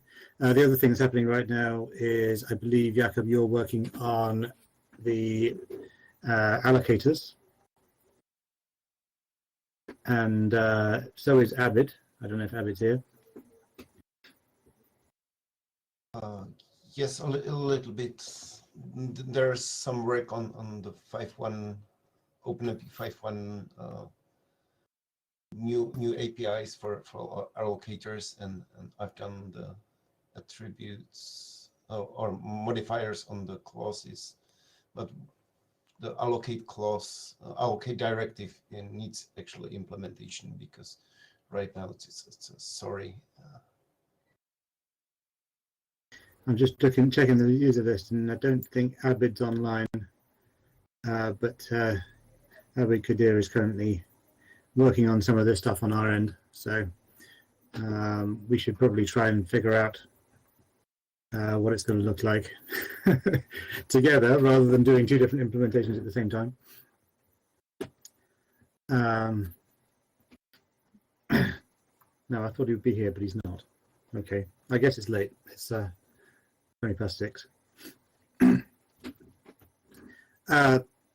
So did you have for the allocators, did you have a goal on that? Is there like a target or something, you know? Well, the current goal is just to make it work, the changes in 5.1 and that has been added to the allocator APIs. But the current allocators are not really useful that much because it's almost always using just malloc. Yeah. So it Yeah, no, we have just the alignment and the maximum size of the memory, but doesn't do pinned memory and doesn't.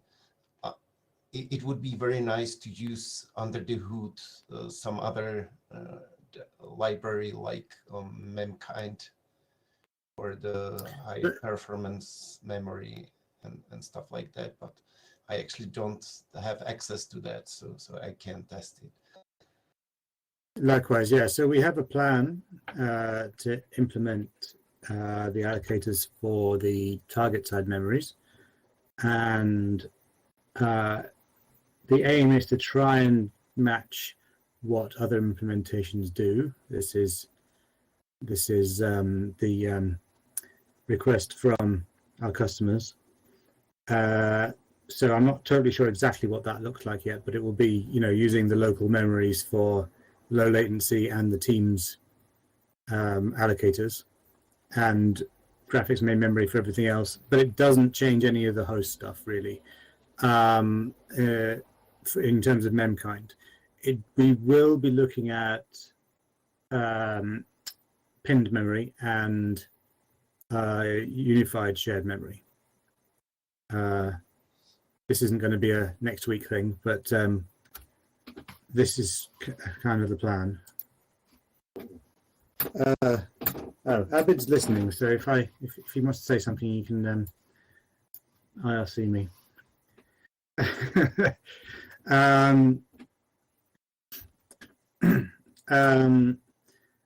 So yeah, we are starting to look at this stuff now. They're just, like I say, the first engineer has been assigned just like this week. So it would be good if we tried not to work on the exact same thing. Yeah, I guess I can post the patch I have as work in progress to show just what kind of changes I'm considering, but I need to finish that. For the offloading for the target region, there are actually two quite different cases. One is when the allocator is a constant expression, and in that case you can decide at compile time, so you can just place the allocation directly in some kind of special memory, and the other is runtime allocation. Yeah, we actually need to add support for the uses allocator clause and actually verify the restriction that otherwise, if it's not present, then we should reject uses of allocators. Yeah, I don't think that's required. A conforming implementation can just ignore that, I believe. But it's also not required to work without it. So I think we can play it by ear and see what our implementation actually needs.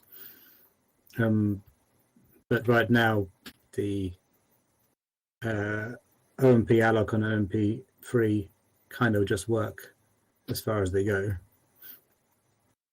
and you can create and destroy allocators on each device already, I believe. So yes, because it's basically malloc with something around it. So it yeah, should work. yes, great. Yeah, the unified shared memory is going to be an interesting one. We're still trying to debate how to achieve some of that. It's certainly NVIDIA only for now. I don't see an AMD solution. There's a couple of AMD names on this list that I see that might be able to change our mind on that at some point in the future, but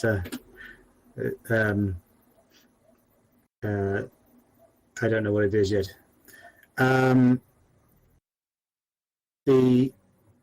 So aside from we're just starting on that, there's not a lot to say about allocated from our side, I don't think. So I certainly don't want to spend the whole time talking about that. What did you want to talk about the anything else then? I wondered, has there not been a Google Summer of Code project for the OpenMP profiling and tools interface, or am I misremembering that? There has been last year for OMPD, but it didn't work out. Okay. So some patches have been posted, but the student just didn't test anything. Okay. So I think if we wanted to implement it, we could start from those, but. So we are not currently planning that. I just remembered that when I saw it on the list here. At least as far as I'm aware, we are not looking into that at present. For meta directives, we currently have an engineer working on those. I'm not sure what the state was, and Kwok is not present. So, I guess that's a watch this space on those. No. For meta directives, we actually have problems other compilers don't have, and that's because the way how we implement stuff. But, I'm not sure all how the other vendors decided to have basically separate offloading compiler from the host compiler, and so everything, including pre-processing, is done twice or multiple times, and that has some advantages as for the meta directives implementation, because you can right away find out, am I in the offloading code or am I on the host code, because that's known during the parsing. We don't know that during the parsing because we parse and gimplify everything and only later on split it into the offloading and non-offloading code. But on the other side, they need to make sure that it's ABI compatible in much harder ways. Yes. No, I'm not sure how we're supposed to do this thing where it's like it's a preprocessor conditional compilation when it's already been parsed and put into the IR. I don't know how you're supposed to do that. I think it's going to have to be an approximation. For the meta directives, it actually can be implemented basically by adding an internal function or something that decides on whether which of the meta directives applies variant applies later on, and basically has the context and the decisions we actually have already implemented in OMP general, I think. But presumably with some sort of name mangling, because you can have multiple instances of the same named variable or type, or variables are okay, but the labels could be problem. But we have usually restrictions that you can't jump into OpenMP regions or out of them. So it's not that big problem, but we probably need to rename the labels. If we parse the same user source multiple times, which we probably need to. One disadvantage I saw with having one pass only was a bit, it's not that important anymore with GNU LPC, is that one gets function names like log __ finite and things like that. It was a bit unfortunate because it uses the same math.h. For finite it's kind of solved by either not using finite myf only or using the GNU LPC, but I don't know what one can do about those things.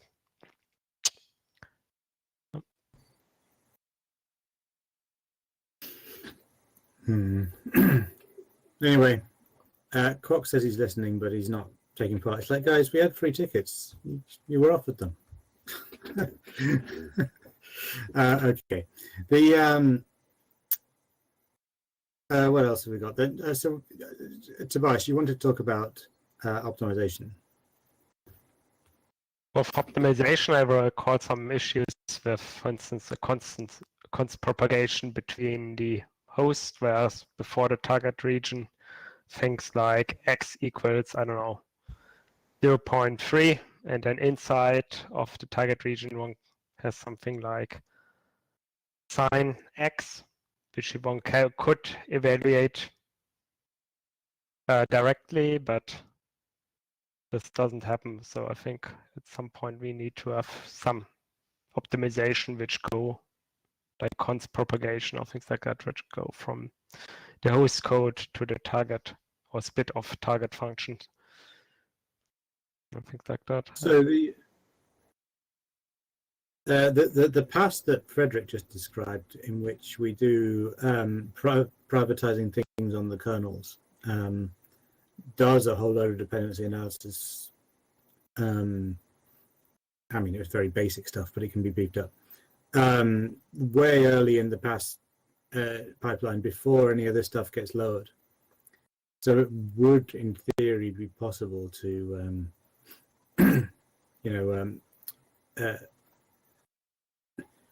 to prevent it doing some of this stuff at that point, but it's possibly too early to catch all of it.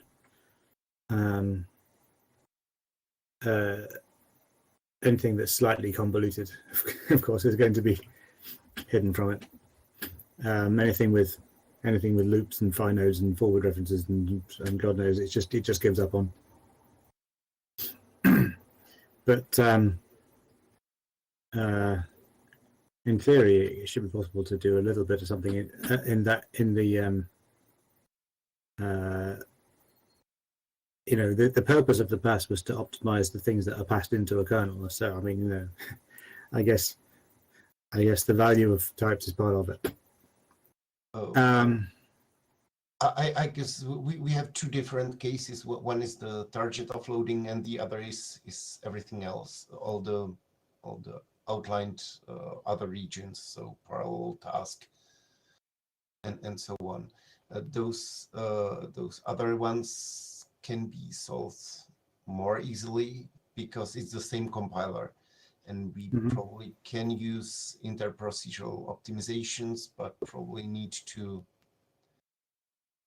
add some attribute to the magic structures we construct for the passing between the regions, and teach those IPA optimizations about those and how to handle that. So especially how to propagate value ranges and constants and so on from the region that invokes the outlined region. Yeah, I mean, for the offloading region, it's even more complicated because it's a different compiler now.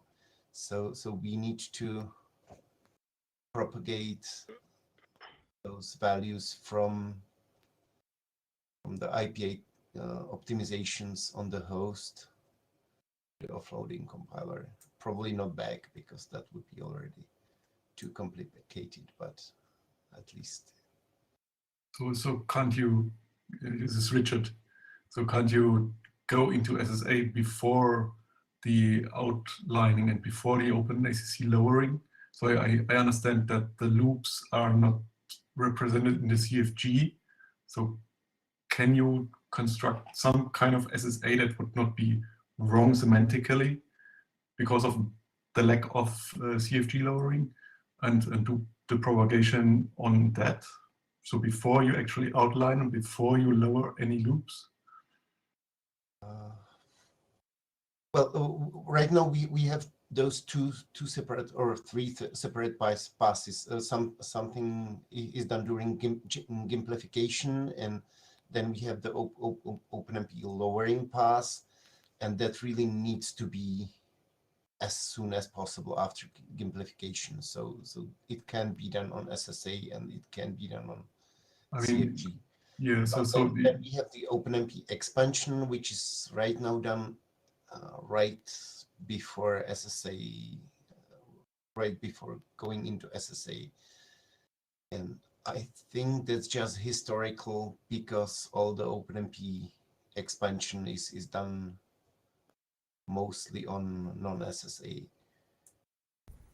Yeah, It actually has some parts that are SSA aware because of the F parallel. Because autopower, yeah. Autopower uses the SSA. But it only handles a small part which autopart uses. So if we would rewrite the whole OpenMP expansion for SSA, it could be done a little bit later. But the other possibility is to, we separate the body and, but then still the host compiler does some further optimizations and then is in SSA form. So perhaps we could do the propagation only later on, but before IPA, because that's where we write out the offloading code for the. Yeah, I think one issue with the IPA approach is that I think all the offloaded kernels do not allow cloning, right? So they may not have their signatures changed. So all the APA SRA or IPA CP is probably not doing anything to those functions anyway, just because of hands-off. Well, what the code usually does is it uses a magic structure with many arguments and stuff in there, just as a way to pass values from the invoking code to the body, and then it takes those values out of that structure and then uses them. Yeah. But I think IPA CP. So the constant propagation and variable range and so on could just attach those constants or values to everything that's read from the structure. Yeah, I think IPACP should be able to do this because it can do this for like Fortran array descriptors. So it can just constant propagate like the stride and leave everything else alone. But yeah, it probably relies on that the values are read quite early in the function without any possible aliasing. So eventually it's enough to copy them out of this magic structure at the beginning of the kernels. And maybe then it works magically. I'm not sure how it's done currently. If it's like nested function lowering. It depends on the data sharing of the variables. If it's first private or something like that, then it's, I think, copied to a variable at the start of the region or very close to it. But if it's a shared variable, then it needs to access the value in the structure all the time. Yeah, but it's probably not going to benefit from constant propagation. Yes, that's true. Yeah. Yes, I would have thought that for propagating constants across into a kernels or parallels region, or you would want to discard the private or first private or whatever mapping entirely and just invent a new variable inside the region that had the proper assignment. No, actually, if it's a simple variable like scalar, the first private is already privatized, so it has a separate variable in the region. And right, but you want to. It's about the initialization, and so basically we need to override the initialization from the reading of the magic structure into the constant. Right, but if it's a first private variable, then it has an initialization from the host, and if it's always initializing it the same, then it's a waste of time and effort. Yeah, yes. So replace the memref read by the constant. Yeah. So I guess it's maybe not working because eventually the LTO offloading code fails to transfer the jump functions or the IPACP decision stage. So maybe something goes wrong there, and this is why it's not happening, because it's, yeah, eventually it's, so one needs to figure out why, if it maybe is working, or when it's not working, why it's not working. And it could be just some technical issue during the VPA, how we do the offloading, that we duplicate the function but not the jump functions, and not stream them also. So the IPACP transform phase on the offload compiler doesn't see any of the propagation. Yeah, we should probably construct some test cases and construct similar test cases which don't use any OpenMP, and see what is doable without OpenMP, and if we get the same optimizations, or if not, what's the problem? Yeah, because I think it should work in principle for the simple cases we already can handle. Okay, take your word for it. Okay. Are we done with that one? Did we want to move to? Did anybody have another topic suggestion, or should I just pick something I else? think a bit related is the LTO issue. I mean, that's kind of one thing which would be nice to have it on the offload side for GCN or whatever, for inlining math function. But the other thing is that we have with these tables which contain the offload variables and functions, we kind of attach them to the LTO stream, but we don't kind of include them. So we have a lot of, well, issues with things getting optimized away, which we prevent by putting on every symbol false output, which prevents optimization. So I think at some point we should, well, make them more visible to the. So for OpenACC, we tend to omit one mega function which contains everything, loops the lot, and that it does call, like you say, the libgcc and libm and stuff like that, and that would be nice to inline, I guess.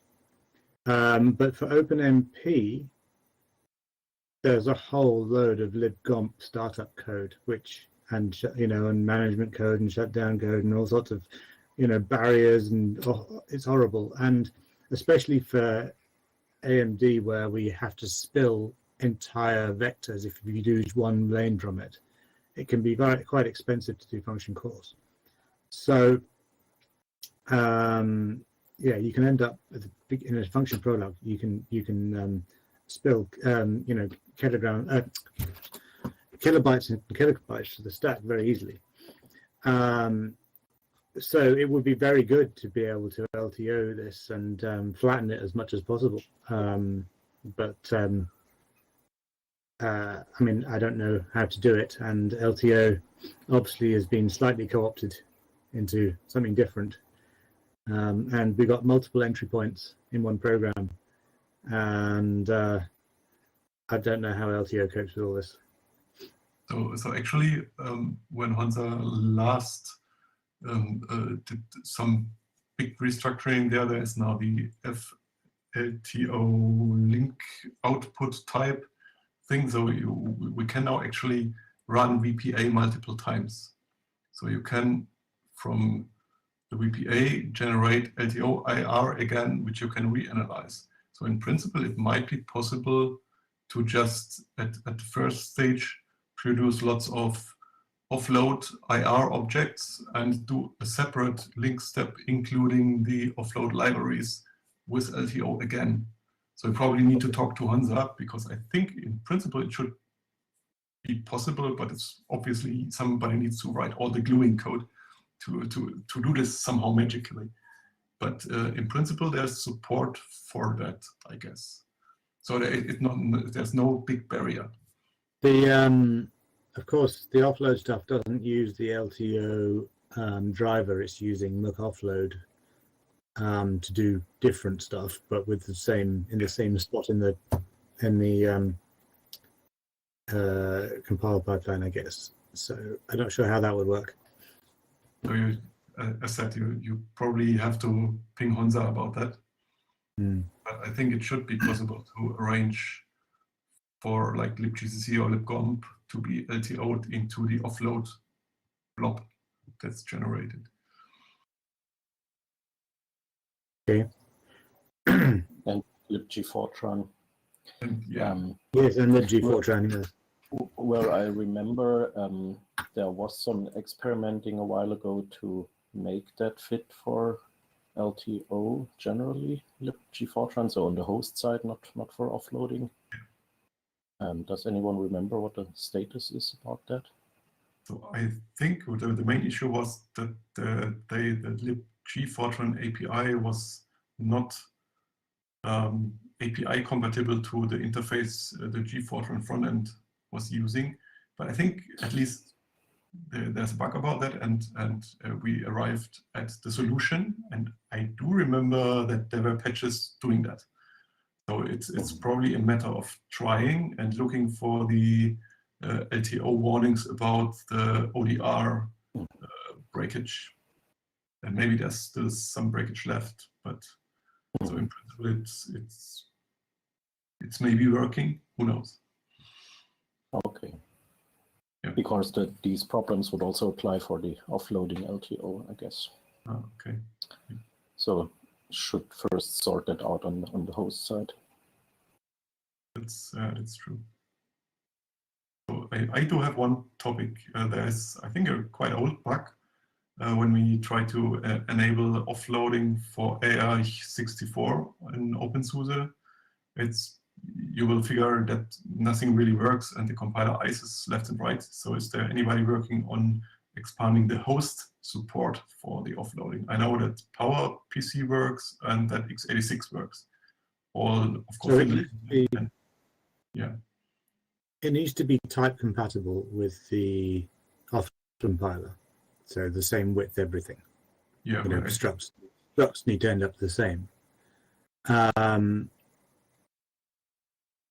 But then after that, I would have thought it was just a question of testing. Yeah, so the testing says it doesn't work.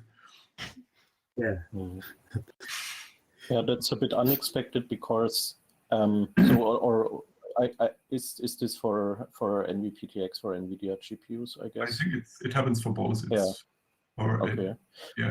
Because if NVIDIA provide a CUDA variant for ARM64, I mean they have the very same problem with that the types have to match the whole ABI, or the relevant parts, and there isn't really any target-specific code for offloading. There is one function which specifies whether you are 32-bit or 64-bit, which is not too relevant. But otherwise, yeah, I would have expected it to just work, unless the target, the host side target, is doing some strange things which the offloading machinery has not seen before. So there is a GCC bugzilla about the AI64 support, and there are, I think, 1 or 2 patches from Matthias Klose doing like defining this target hook, which is missing, but it's not enough to like get the test suite in a sensible state, even without any actual hardware offloading happening. Yeah. So it advises even with just the LTO that happens. There's at least one spot in, I think, Muck offload where there's an assert that says, make sure this is x86-64 or else it won't work. The binary rewriting for the debug info is one place. You need to implement a host. For GCN, yeah. Yeah, for GCN, but you need to implement a host-specific translation thing for relocations and stuff like that. Otherwise, you can't have debug. But I wouldn't be at all surprised if there was a number of other places that had invalid assumptions. built in, but I'm not aware of any deliberate reason why it wouldn't work, other than I haven't tested it, so I'm disallowing it here. It should be obvious though, those ones. Well, long double, of course, doesn't work on any architecture, and yeah, probably any of the intrinsics, but we can't expect that to work. No, you would have to, but that can be avoided just by not using it.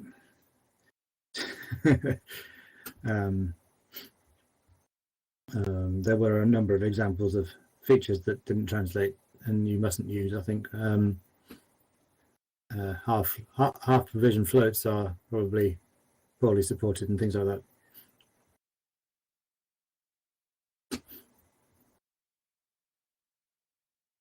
So that's actually a good point. Roger has recently posted some patches in that area, and also some other NVPTX, so for NVPTX, and also some other NVPTX patches, like beginning to make use of the higher SM levels and PTX instruction set versions.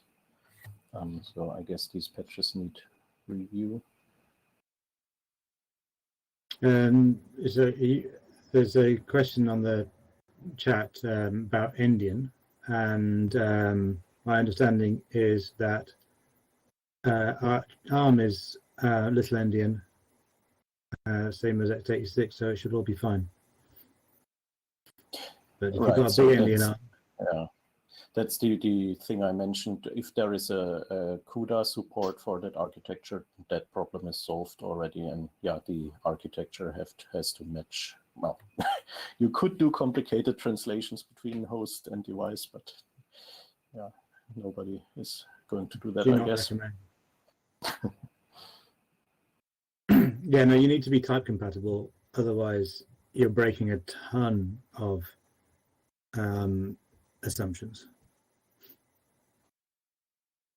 But you actually don't need to be strictly structure layout compatible, because we do the structure layout on the in the same compiler, so it decides on the structures. But yeah, it shouldn't be on APIs that you use to the target offloading libraries that are not going through the offloading compiler, but for compilers. Yeah, okay. So SI mode and DI mode and all this needs to be exactly the same thing, and that means integers, endianness presumably as well. So, but I mean, if you're not building stuff for Japan, you're probably fine.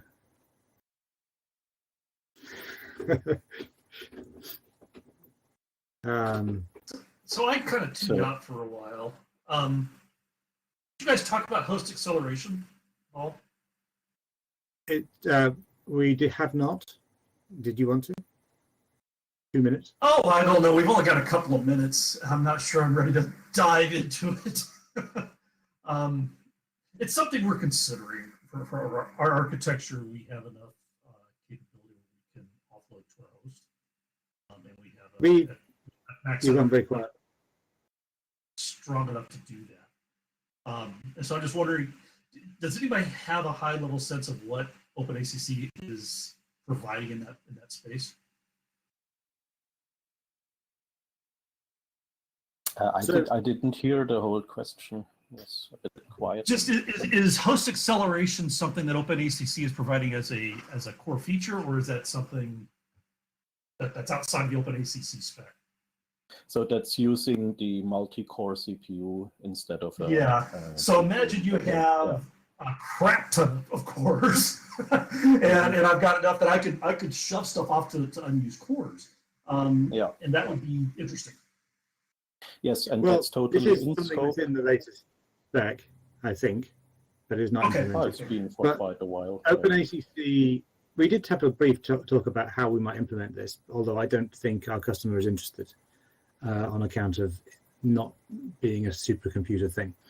But basically, but OpenACC has a host fallback mode, so it's already doing. So it's similar to OpenMP in that regard.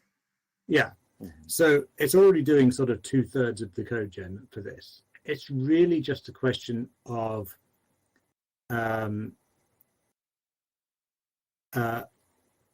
plugging into pthreads to make that work. And I don't know what the difficulties of that are, but obviously OpenMP is doing it already. We don't know how it works. We don't know the performance of it, but it is part of the spec that there is a fallback path, and it would be up to us to make that path efficient enough to be usable. But the fallback is sequential, I think. It's just. You need to confirm that. I'm not totally sure if it is actually. Okay, that's fair enough. I didn't want to get really deep into it. We're not at the point where we're really looking but at this yet. The idea is that, for example, the coarse-grained OpenACC gang parallelism could map to multiple host threads, for example. Exactly. And the OpenACC vector parallelism level would map to a SIMD, for example. So it's Thanks, Thomas. Mm-hmm. I mean, we'll have to look and see if it's actually viable from a performance standpoint. It would be very easy. I mean, what you would get on those parts of it in the fallback mode. It's very easy to vectorize it. What you would get from that, of course, would be similar to using OpenMP. Right. Different syntax. And we'd have to find the communication channel and blah blah blah. Yeah. Okay. That's good enough for me, and I think we are probably out of time. I think we a little bit, but we do have hack rooms. So if you guys want to overflow into one of the hack rooms, there's like 4 that are empty right now. I got maybe any last thoughts before we close, maybe? Okay. Oh, well, I should say goodbye to everybody because it is 7 p.m. and I only got a pass till 7 from the family. So I should. Good night, everybody. I understand, Andrew. I've been there myself. All right. Well, thank you, Andrew. Thank you, everyone, for organizing this buff and everyone else who also participated. That closes today. So I'll see you guys all tomorrow morning or afternoon, depending on where you are. Bye, guys. Thanks, everyone.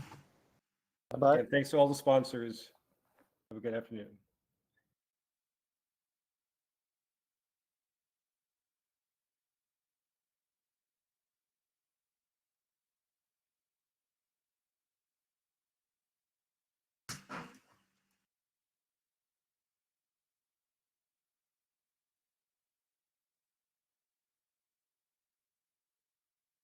Again, thanks to the great sponsorship by Facebook at the Diamond level, IBM, ARM, Microsoft, Red Hat, Netflix, Amazon Web Services, Labara for the speakers gifts, VMware for the t-shirts, and the organization by the Linux Foundation for the conference services. So thanks again to all the sponsors for their great work putting on the Linux Plumbers Conference 2021 and hosting the GNU Tools Track.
you.